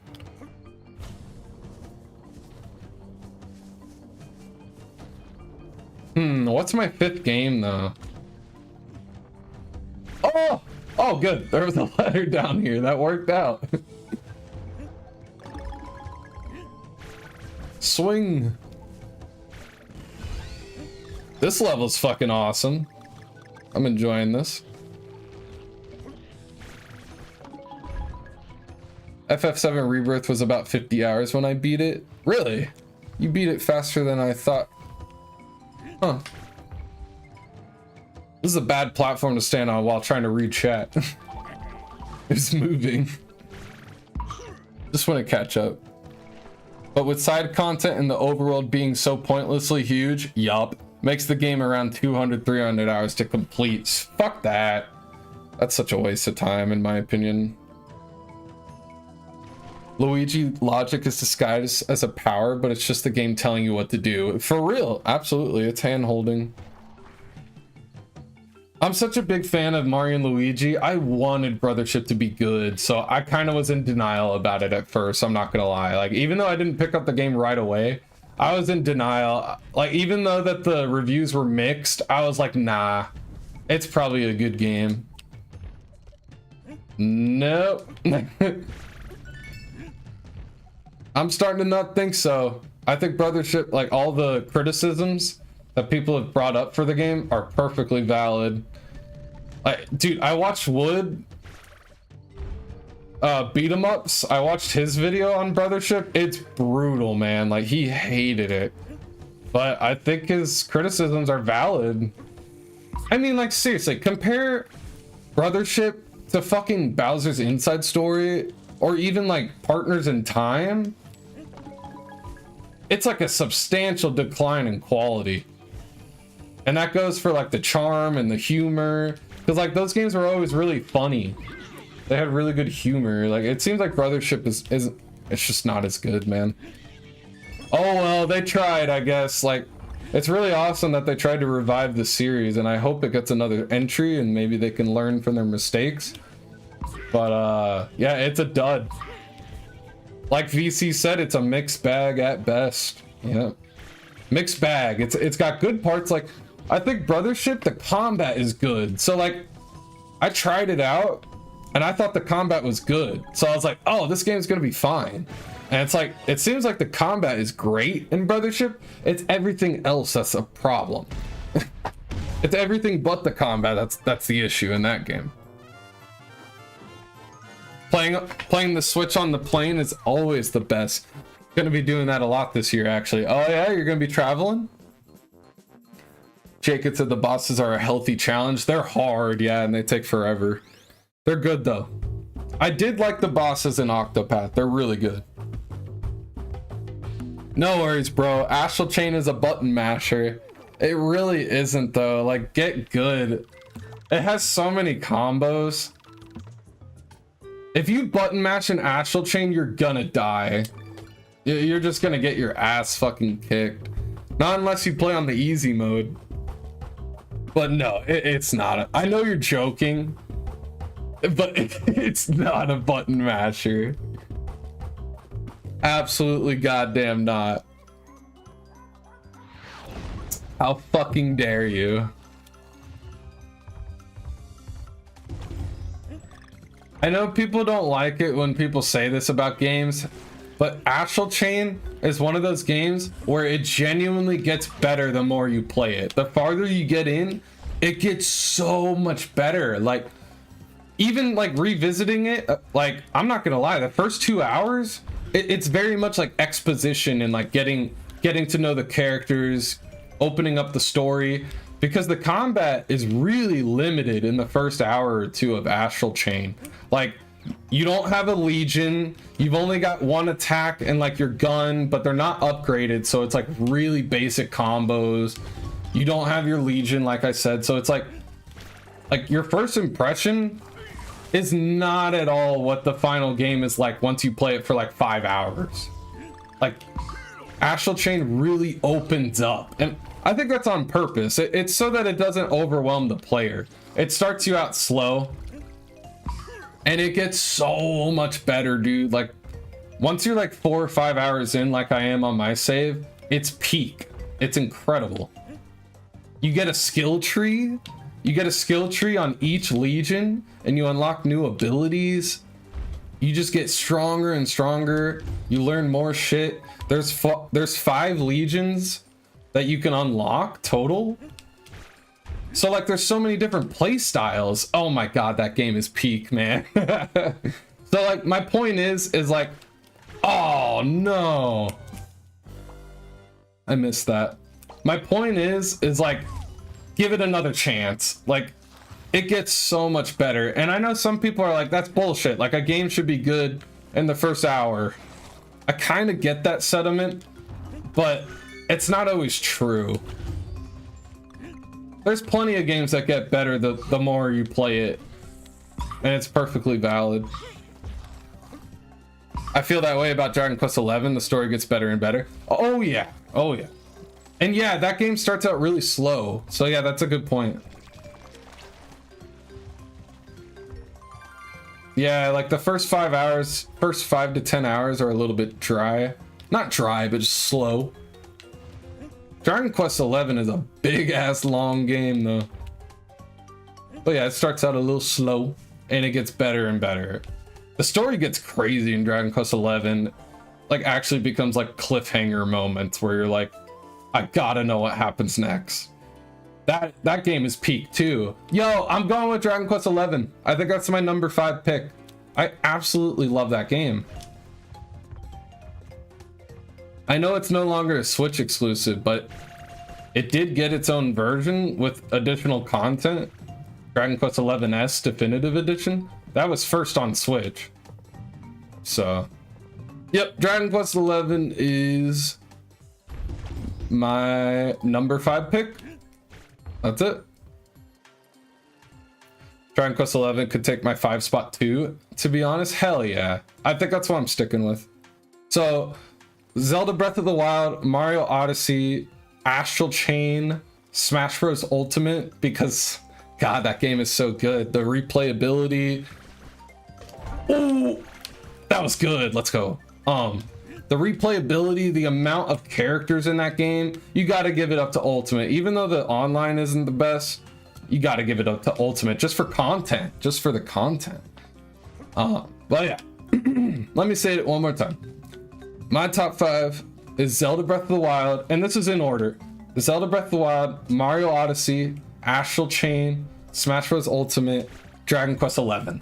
You guys can type out your top 5s too. I'm curious.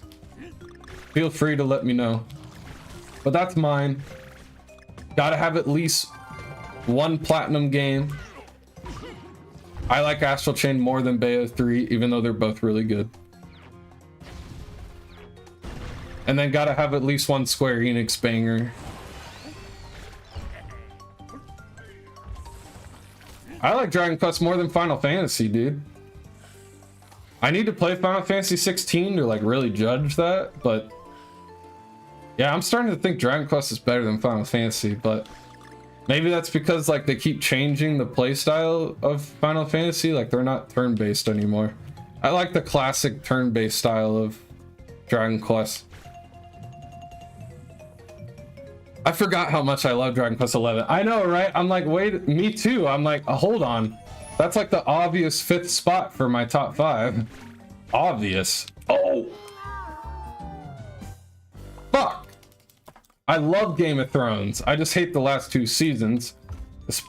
Particularly the last one. The final season of Game of Thrones is an abortion. It's terrible.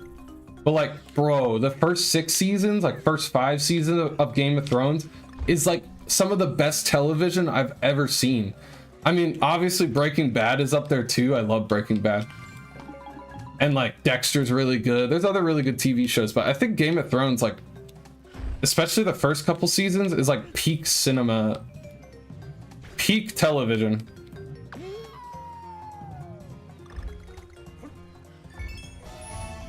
It's too bad they fucked up the last season though. They rushed it. It was no longer based off the books, and they fucking rushed the ending. It's a tragedy, absolute tragedy. And then J.R.R. Martin, he's never gonna write the books. He's never gonna finish the story. Do you like Devil May Cry? Do you like Game of Thrones? Because that's Final Fantasy 16. Ah, okay. So the kingdom stuff. I do like Devil May Cry. I'll probably like it.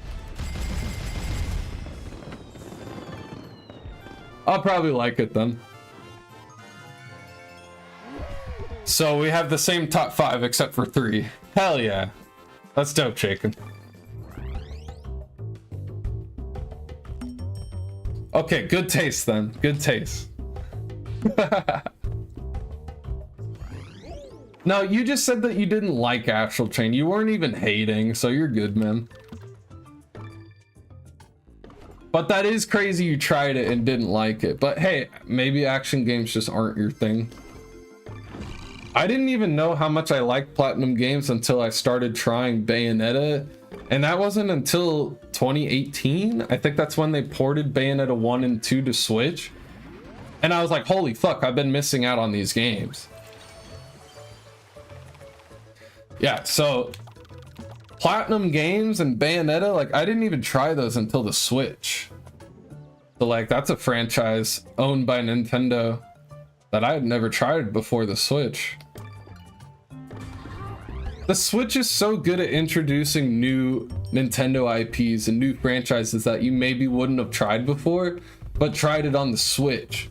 That's the case for a lot of people. Like, I know a lot of people tried Metroid Dread as their first Metroid game. That's fucking badass, man. And then, yeah, I missed out on Bayonetta.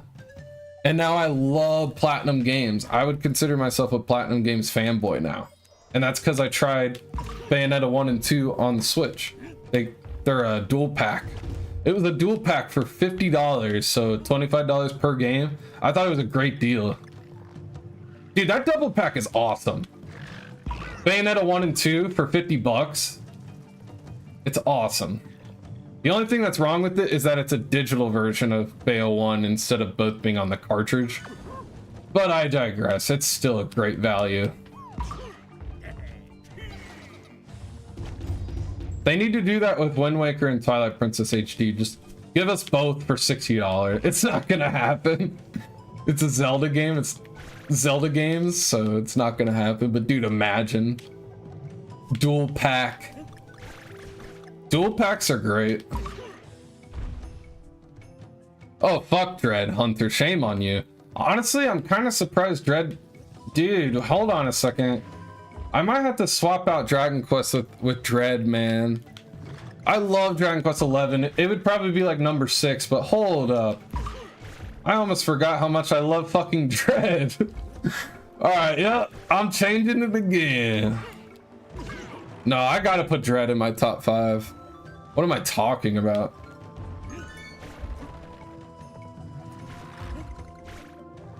Yeah, I think I would bump Dragon Quest 11 down into my top 10 and replace it with Dread. Dread is just a perfect game. It's actually a masterpiece. I mean, Dragon Quest 11 is also damn near masterpiece level in my opinion. But like Dread, I've played it like 6 times. Like, it's so ridiculously good. And it's not a game from 20 years ago. It's a modern classic. Instant classic as soon as it came out.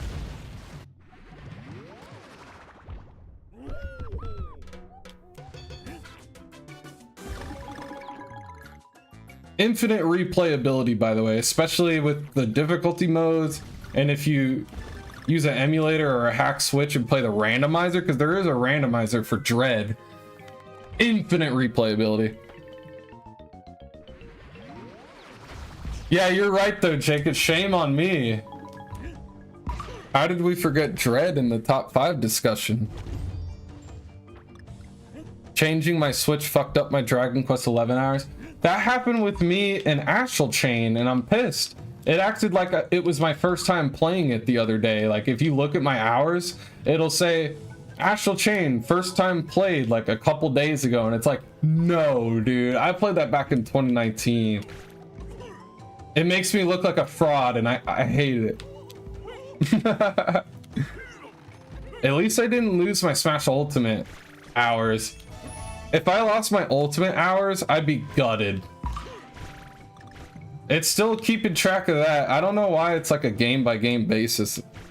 Some games just, it lost track. I don't know.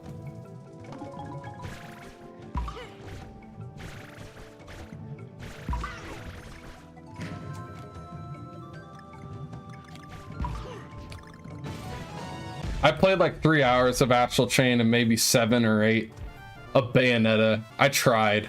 Dude, 3 hours isn't enough. I know that like some people disagree, but like 3 hours is not enough in Astral Chain. Gotta keep going. It gets so much better. Bayonetta 1, I understand. I think Bayonetta 1 actually overstays its welcome. It's a good game, and like, it's a great basis for the franchise, but Bayonetta 2 clears the first game. It's so much better in every way. The pacing, the game length, the everything. Bayonetta 2 is just an upgrade in every sense of the word. Might be one of the best sequels ever. So I would say drop Bayonetta and just go to 2. It's not like the stories really matter in those games anyways. But no. If you tried and you're like genuinely not enjoying it, I get it. One of the things for me in Bayonetta and Astral Chain, I like getting higher rankings. I really like the ranking system where after you're done with a combat section and it gives you a ranking. I love that shit. I love improving at the game, learning new combos, and improving at the game. So like that keeps me really engaged personally. But no, action games aren't for everyone.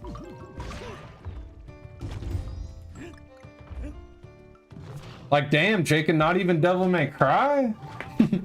Devil May Cry 5 is awesome. Nope, that is a specific game genre, you know? It's not for everyone.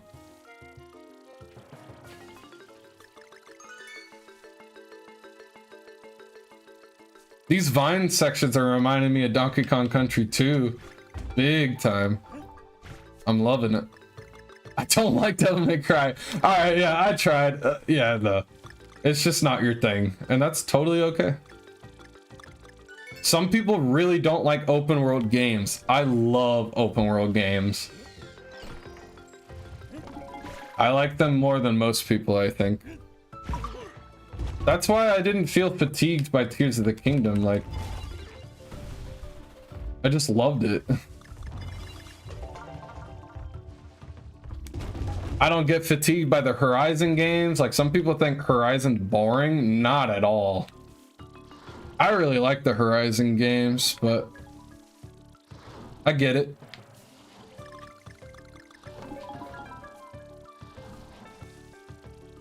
Not for everyone.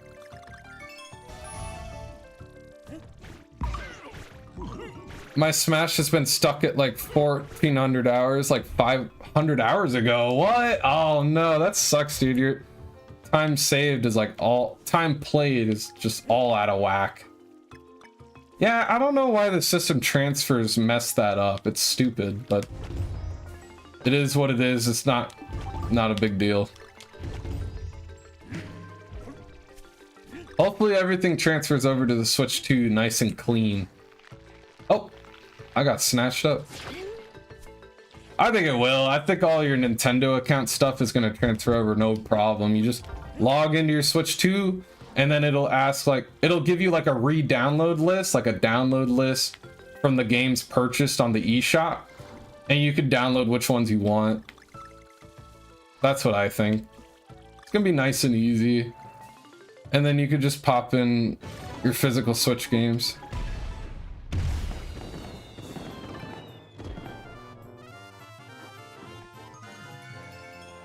Oh yeah, got all the letters.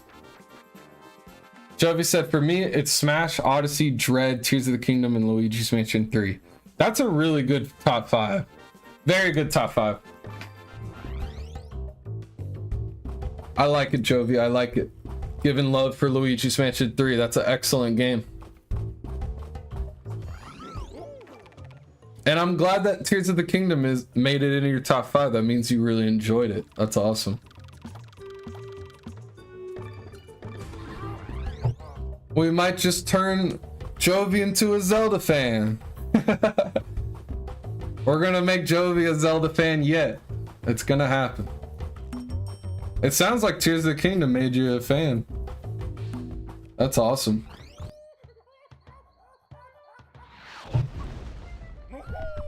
And then you'll be like me, obsessed with Zelda and Metroid. My two obsessions. Zelda and Metroid, the two greatest franchises ever made in gaming. Consistently excellent.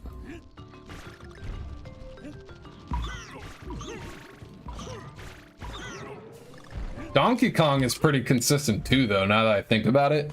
Has Donkey Kong really ever missed? You could argue 64, but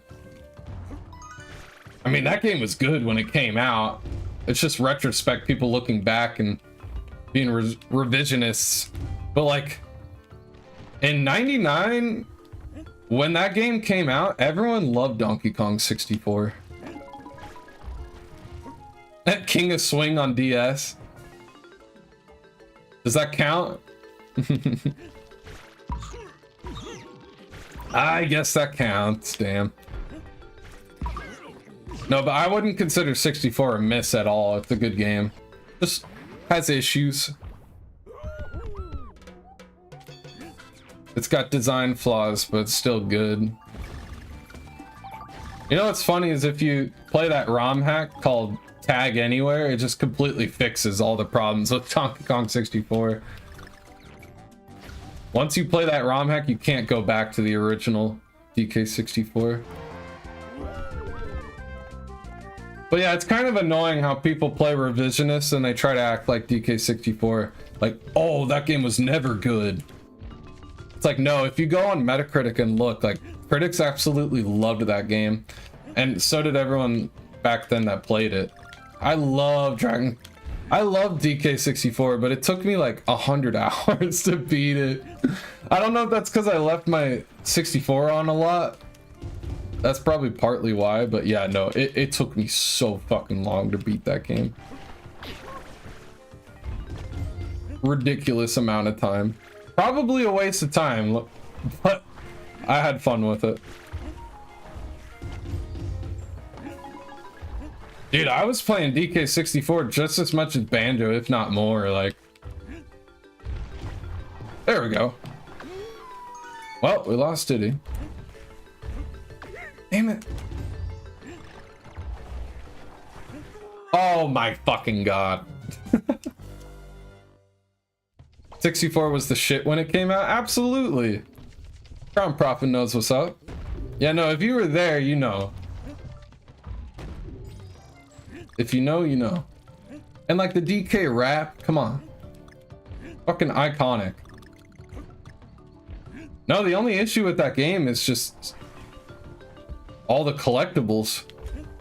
That's not the only issue. It's the amount of collectibles and having to switch Kongs constantly. That's the issue. But like once you... Wow, this section's hard.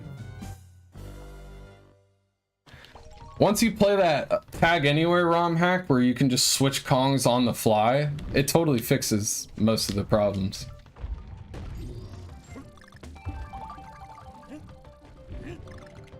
Like, Tag Anywhere is great.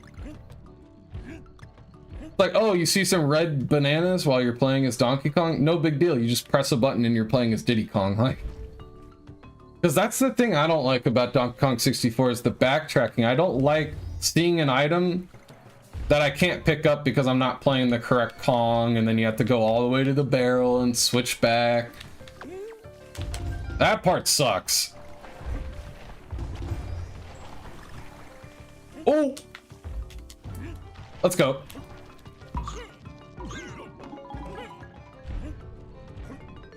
But it's still a fun game. Like, despite those flaws, it's a really fun game. Don't let people fool you. Like, I really don't like the notion that there's... Like, I hear it all the time. People say Donkey Kong 64 is trash. Like, they actually think it's a garbage game. Which is crazy to me.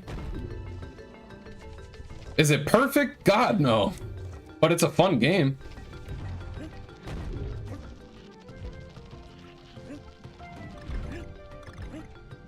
Oh, what? Bro, it moved like last second, huh? Now the game's trolling. Yo, welcome in, Prophet. How's it going, man? I swear, I still think about that game. Bro, it was epic. Was there anything as big as Donkey Kong 64 back then? Like game size? Length? I guess you could say like a JRPG, like Final Fantasy VII or something. If you complete it and do all the side bosses. But like as far as like a 3D platformer, like a platformer adventure game, there was nothing as big as Donkey Kong 64. It was gigantic in length. It was a gargantuan game. That's why a lot of people liked it, because it was like you got so much bang for your buck. It was a fucking huge game.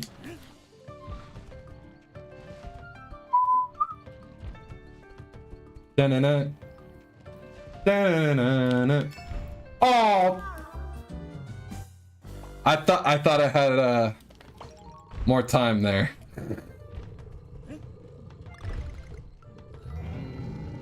This is a remix of another Donkey Kong Country 1 song. People give this soundtrack crap for having too many remixes. I love them. I love the remixes. There we go. It's probably the nostalgia. But yeah, I love all their remixes.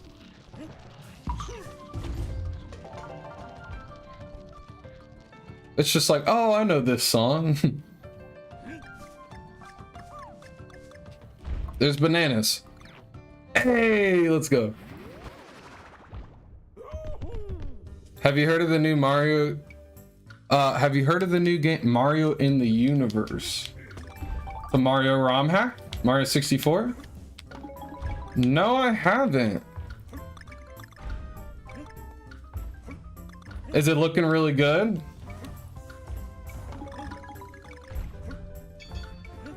Oh no! Oh god! No! Get over there, Donkey Kong! Are you fucking kidding me? There was a banana in the bottom right. I did not see that. It was so tiny. Oh, well, that's okay. As long as I get all the letters. What do we got going on here? Oh.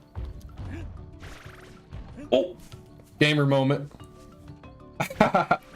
Big gamer moment, says Zuri. I'm not doing too bad on this level.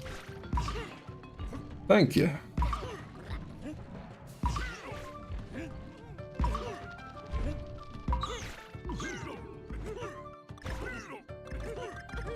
The hippos. Oh, don't forget those bananas. Nice. Hey, got the one up. Finally, not a banana medal. Guys, I am having a blast. Shout out to everyone hanging out with me, chilling. I really appreciate you guys.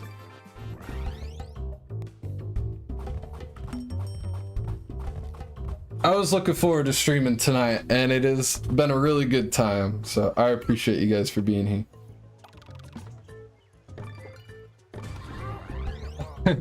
Talking about the Switch 2 for like 2 hours. Jeez, that was something. And now I'm totally loving this remaster. I think this remaster is good. I don't care what anyone says. This is a solid remaster. It's just overpriced. That's the only issue with this game. It's just the price. If it was $40, it'd be an easy recommendation. Oh, okay. It's just overpriced. That's like the only negative. I think it looks significantly better than the Wii version. This is not an HD port. It's a proper remaster. They just totally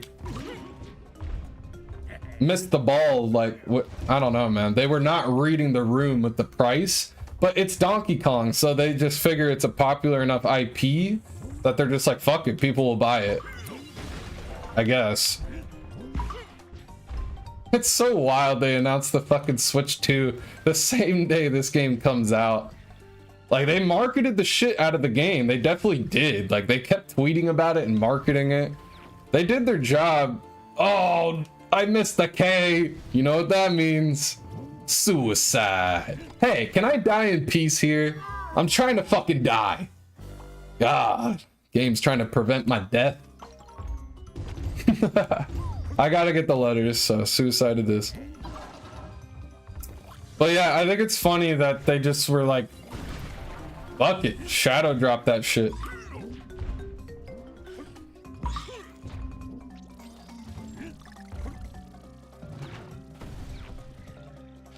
But yeah, honestly, it's probably just because I love Donkey Kong Country Returns. This is a great game. It's just a good game. So of course I'm enjoying this. Holy shit, I'm like, where are we going? Oh, okay. I wasn't trying to die. That looks odd. Is there something down here? Yep. Nice.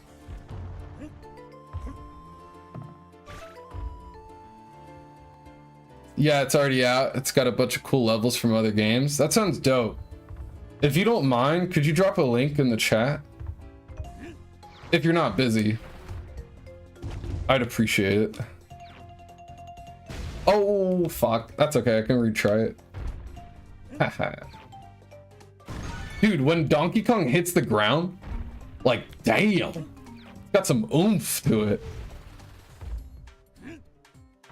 Like, bro's a big boy. Prophet said, doing good. How are you doing? Glad you're doing good. I'm doing great, man. The Switch 2 has been announced. I'm very happy about it. I'm happy to be playing a good Donkey Kong game. I wish I was playing a new Donkey Kong game, but I'll take this remaster. It's really good. Honestly, I mean, maybe you could just look at this remaster as just them bolstering the library and just bringing over all the Donkey Kong games. But I'm gonna look on the bright side. I think that this shows... Oh man, I messed that up. I'm gonna look on the bright side and say, this is to hold us over until we get a new Donkey Kong game. I really hope that's true. Like, here's something for the Donkey Kong fans to hold you over until we give you a new game. Hopefully that's the case. And then maybe... Oh, fuck, dude. Alright, I need to lock it in. Thanks for dropping that link, VC. I'm gonna open that. You're gonna love it. Might have to watch it.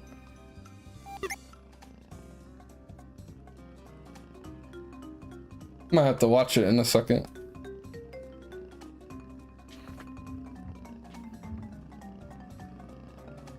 Oh, I missed Jakin. I like JRPGs, platformers, fighting games, and like some adventure games like Zelda. I love adventure games.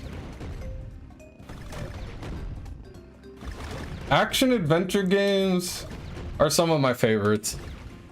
Like God of War, Zelda, Metroid. Oh, fuck no. How did I miss that? Dang it. Dang it.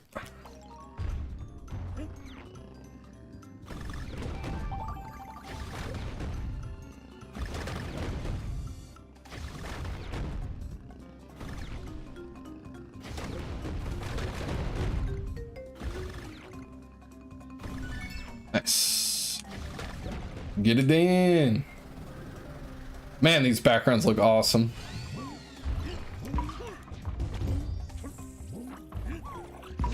Like, yeah, I'm enjoying this game. I really am, but I'm not gonna shill it hardcore. I know it's overpriced.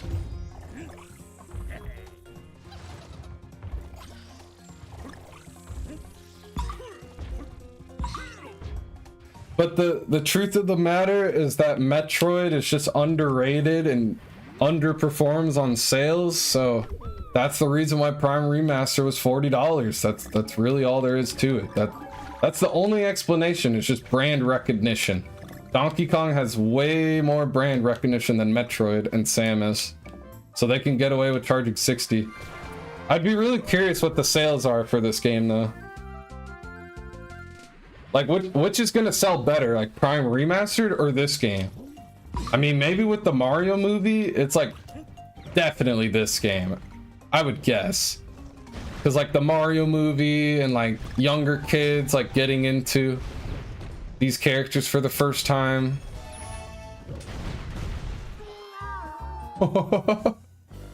What the shit? They said nope. I got my fucking letter. I was doing okay. What happened?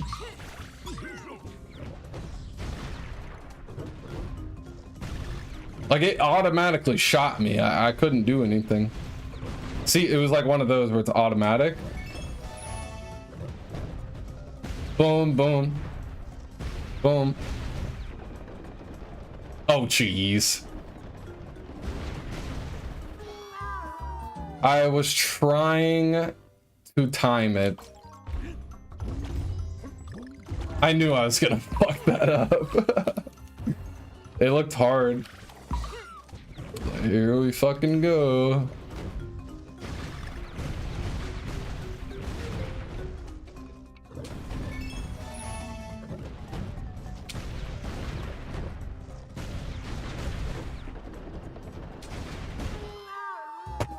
It's quick. It's quick.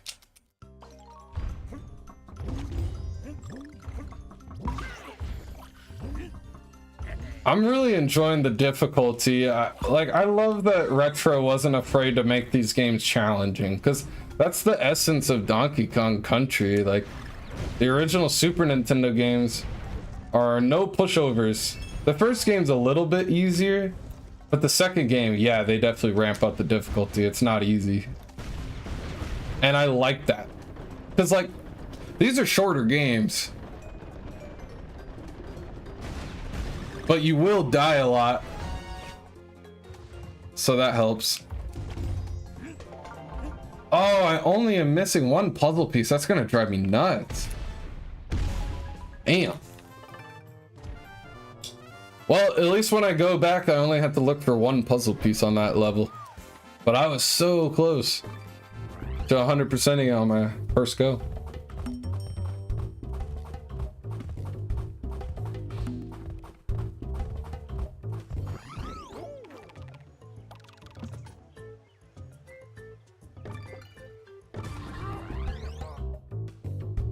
Muncher Marathon.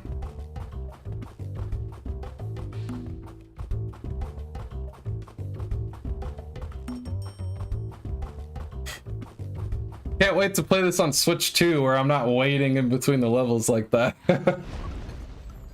It's gonna be so sick, dude. Load times will be a thing of the past. Hopefully.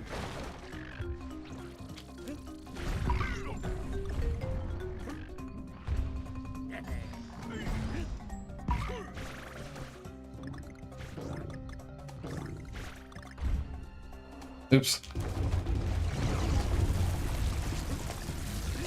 What's happening?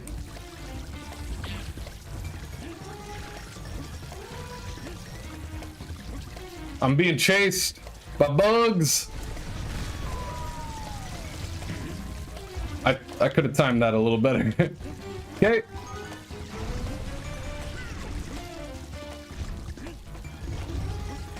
Oh, that's gonna take too long. Oh, I'm screwed. No, I'm good. Did it? Oh! Roll! Roll for your life! Oh, I had to slap the ground. Okay, I got it. Keep it moving. I have to bounce on this. Oh, oh, I'm so close. Oh, I missed the fucking end, man. I'll have to come back to this level. It's tricky. Oh, never mind. Maybe I can get it now. I thought I was gonna one-shot it. Fuck, there's no checkpoints? That's crazy.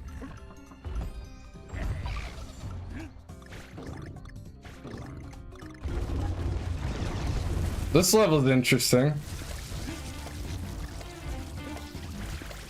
You could jump on top of those spiders, but you can't roll into them.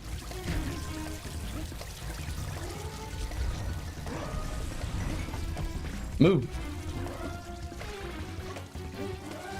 Hit the K really quick. Why is this here? Okay. I fucked up. Run it back. I got it this time.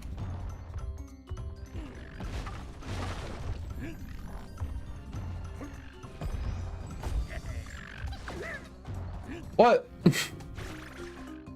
He jumped over my barrel. That's crazy.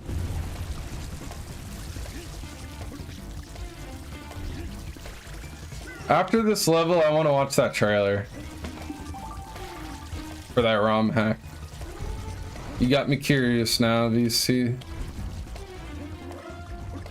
By the way, VC, I saw all those tweets you were making about like retweeting like dumb people complaining about the name of the Switch 2. It was pretty funny. Keep it up. I was getting a laugh out of those. Like, what the fuck? I don't know how anyone has a problem with the name. It just makes the most sense. I missed the K? Bro, what? I must have gotten distracted. But yeah, people not liking the name Switch 2 is wild to me. It's the best name, so that customers don't get confused. It's the safest name that they could have went with. It just totally makes sense. Arlo with Switch Snap? Oh god. Is he, bro? I like Arlo. I watch some of his stuff, but yeah, sometimes you just has some cringe takes. Switch Snap, like, are you serious, little bro?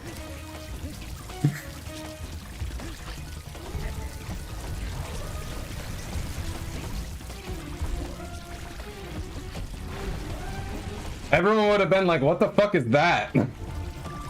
Oh, it's the successor? Like, yeah. No, Switch 2 just makes the most sense.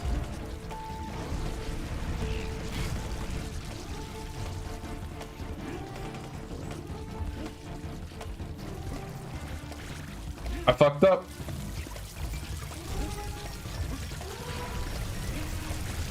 Holy shit, they're getting close to me. I don't like that. Roll away. Keep rolling. Why do I feel like I missed a letter? Okay, just fuck it, guys. We're just gonna beat the level. I'll come back to this level on my own time. And now I get the G.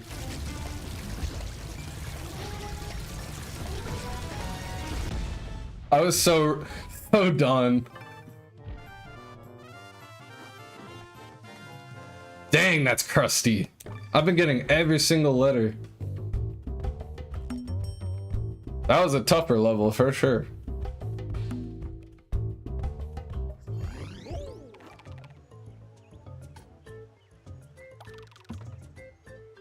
Okay, let's pull up that trailer really quick. It's only 1 minute and 30 seconds. All right, this is a new Mario 64 ROM hack. Looks like Kirby to me. Battle for Bikini Bottom? Borderlands? What am I looking at right now? Explore the worlds of different games as Mario. Oh, cool.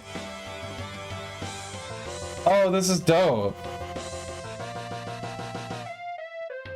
Krusty Krab. You could play in the Krusty Krab. Oh, Splatoon. This is ambitious. This is fucking badass. 123 stars. That's a cool ability. Oh, shot. That's so crazy. Metroidvania styled gameplay. Is that motherfucking Pizza Tower? That's so cool. Collect the paintings.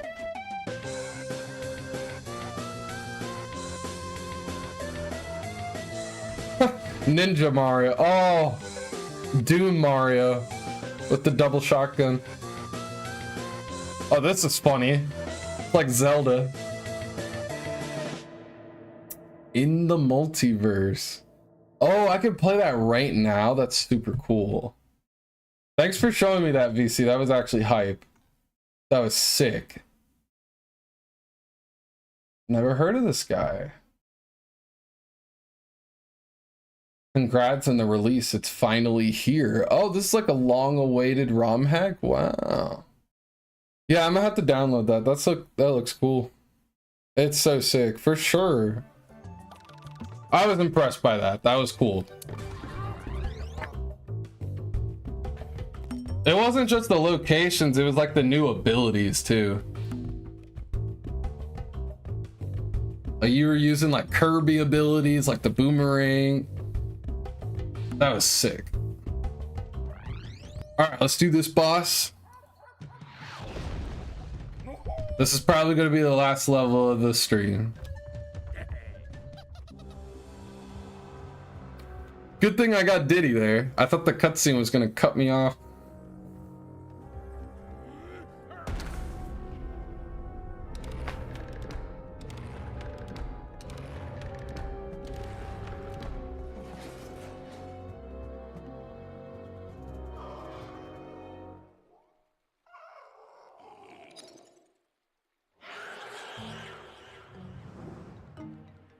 Dude, I'm hot. I guess I cranked the heat up too high and I'm wearing this long sleeve. I'm sweating.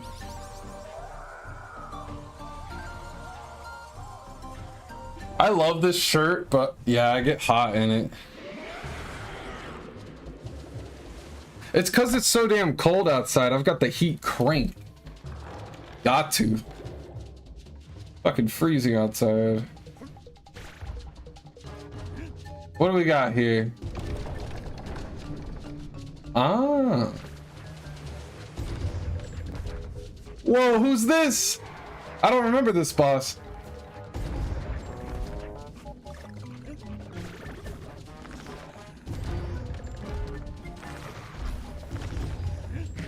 We got a heart. Oh, he could send electricity. I didn't even see that. Oh, okay. No, no. Get away. Ah, he's tricky.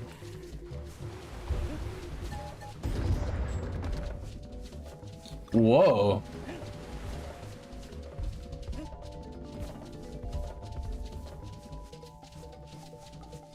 Leave me alone. That's probably another heart, so I'll save that for later. What's the next step here? What? I don't understand. I don't understand. It's been years since I played this. I forgot this boss fight entirely. I don't know what I was supposed to be doing during that amount of time. I'll figure it out, but yeah, it's not very obvious. It's not sticking out.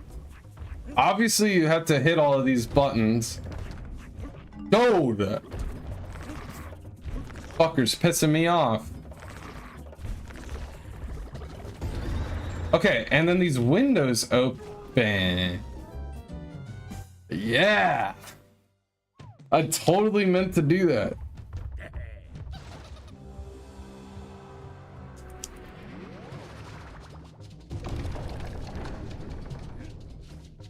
Okay, so you hit the buttons. No, fuck you.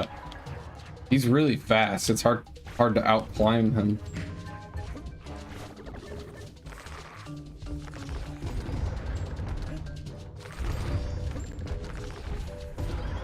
Windows are open, so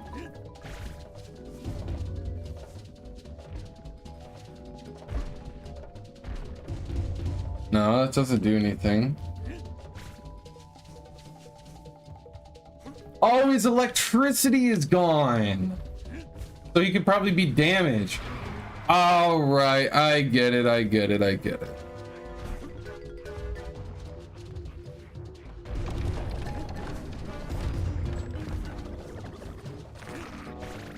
It's probably because I'm tired. That just wasn't super obvious to me at first.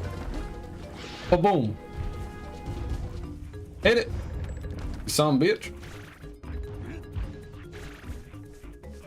Come on, DK. Oh, those hearts disappeared. That's a fucking shame. He's gonna go... Come here, you. Got him.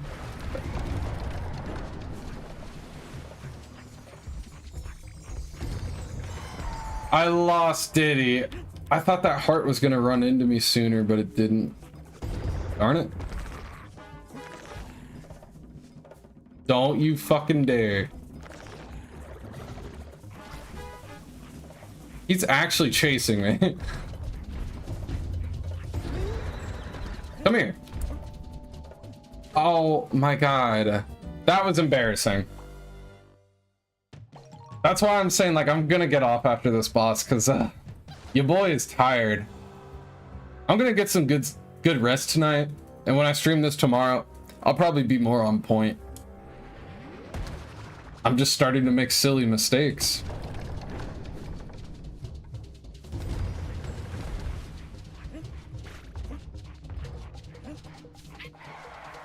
That's fine. Oh god.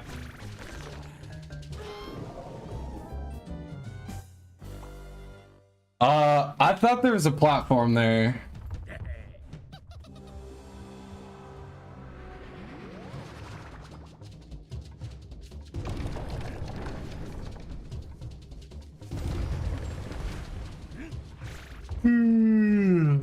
I probably shouldn't start that ROM hack unless it's just like really short, but it doesn't look like it. It's got like 123 fucking stars. I haven't even played Mario Eclipse. Probably shouldn't play that because my backlog's so crazy. But in the future, I will definitely check that out. Mario in the Multiverse. Looks really cool.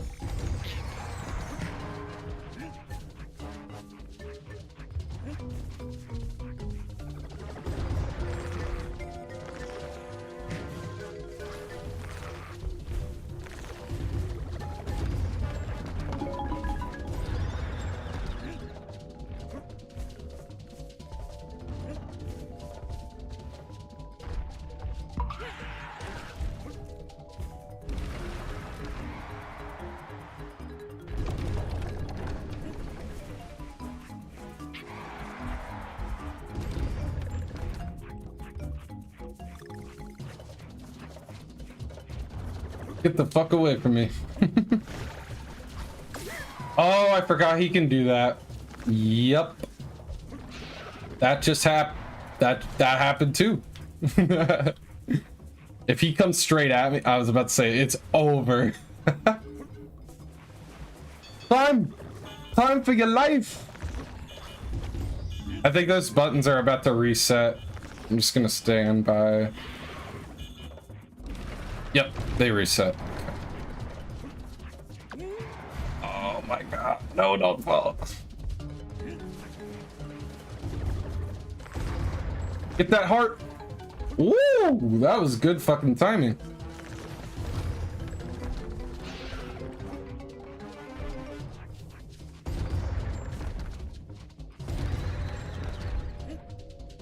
Roll, Donkey Kong. I told you to roll. What the fuck?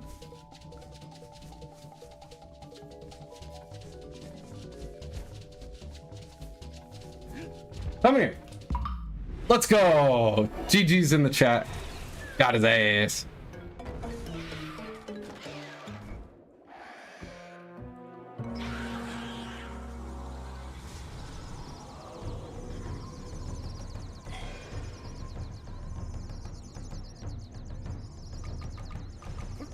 And you know we gotta give him that ass whooping.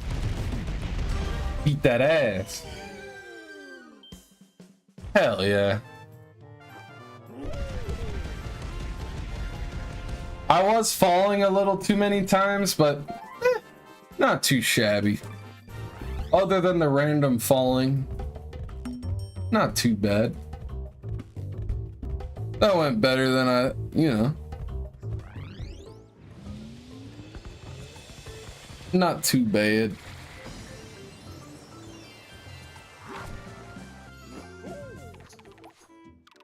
Just keep on going. This game's got a lot of worlds. Yeah, this is 6, and it's clearly not the last one. There's another world after that. Looks like there's 6, 7, 8. Like there's 9. Holy shit, dude. Actually a lot of levels. Well, what I'm probably gonna do, well, I want to play some Bayonetta 3 on my OLED TV. That's what I'm gonna go do. But yo, thank you guys so much for coming through. We're gonna start winding down the stream. I think that's a good stopping point. Thank you, VC, for the GGs. I appreciate it. Prophet says, good night, dude, and everyone. Yo, thanks for coming by, Prophet. Take it easy, man. We're gonna start wrapping up the stream anyways. But yeah, thanks for coming by. Shout out to everyone who came through today, especially for the Switch 2 speculation talk. The viewership was popping off, so I really appreciate you guys coming through. Whole community coming through. N64 gang, we out here. I really appreciate y'all. But yeah, y'all have been showing love to the streams lately, and it means a lot. Like, for real, guys, I really appreciate it. Like, even Astral Chain did really well too, like even before like all the crazy stuff. So yeah, I really appreciate it. Shout outs to Jakin, V-Sips, Decepticon, Shadow King, Jovi, Jakin, Decepticon, if I didn't say them already, Nindy Gamer, Prophet, Zuri, oh, I'm missing some people. Oh, Pickman, thank you again, Pickman. If I missed your name, it's because there's too many chat messages and I can't scroll up. But thank you guys so much. If I did say your name, I apologize. I really appreciate each and every one of you. We blew past the sub goal. We're at 17 subs right now. I really appreciate that. And we also hit 750 followers. So as long as no one unfollows, we are right where I want to be. We're at 750 followers, which is great. So yeah, I really appreciate all the support lately, guys. It means a lot. Actually, I thought about just hopping off, but let's see if we can't raid someone. Who's on right now? I didn't even check. I'm gonna check really quick.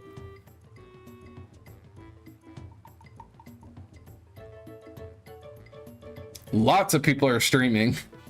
Lots of people are streaming. Geronimo is streaming Marvel Rivals. Hater and Tots is streaming Anton Blast. It kind of depends on if Geronimo is on his mic or not, because sometimes he does like no mic streams. Let me see really quick. If you guys could stick around for the raid, I'd really appreciate it. You guys are awesome.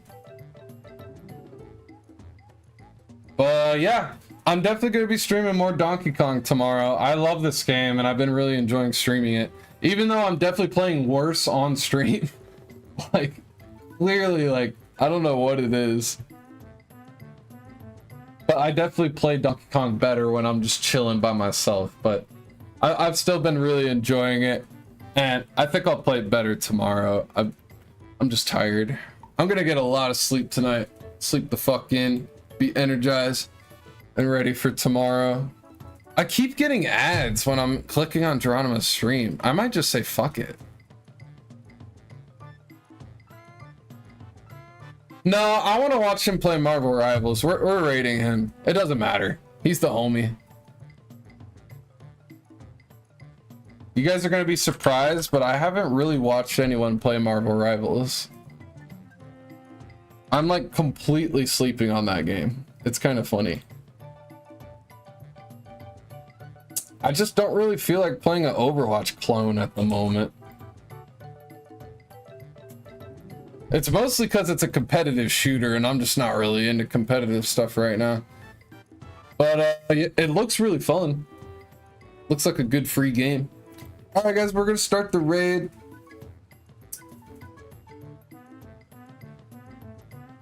Oh, I scared everybody away. There's only 2 viewers ready to go. Where did everyone go, man? Oh, well, forget it. Have a good night, guys. Peace.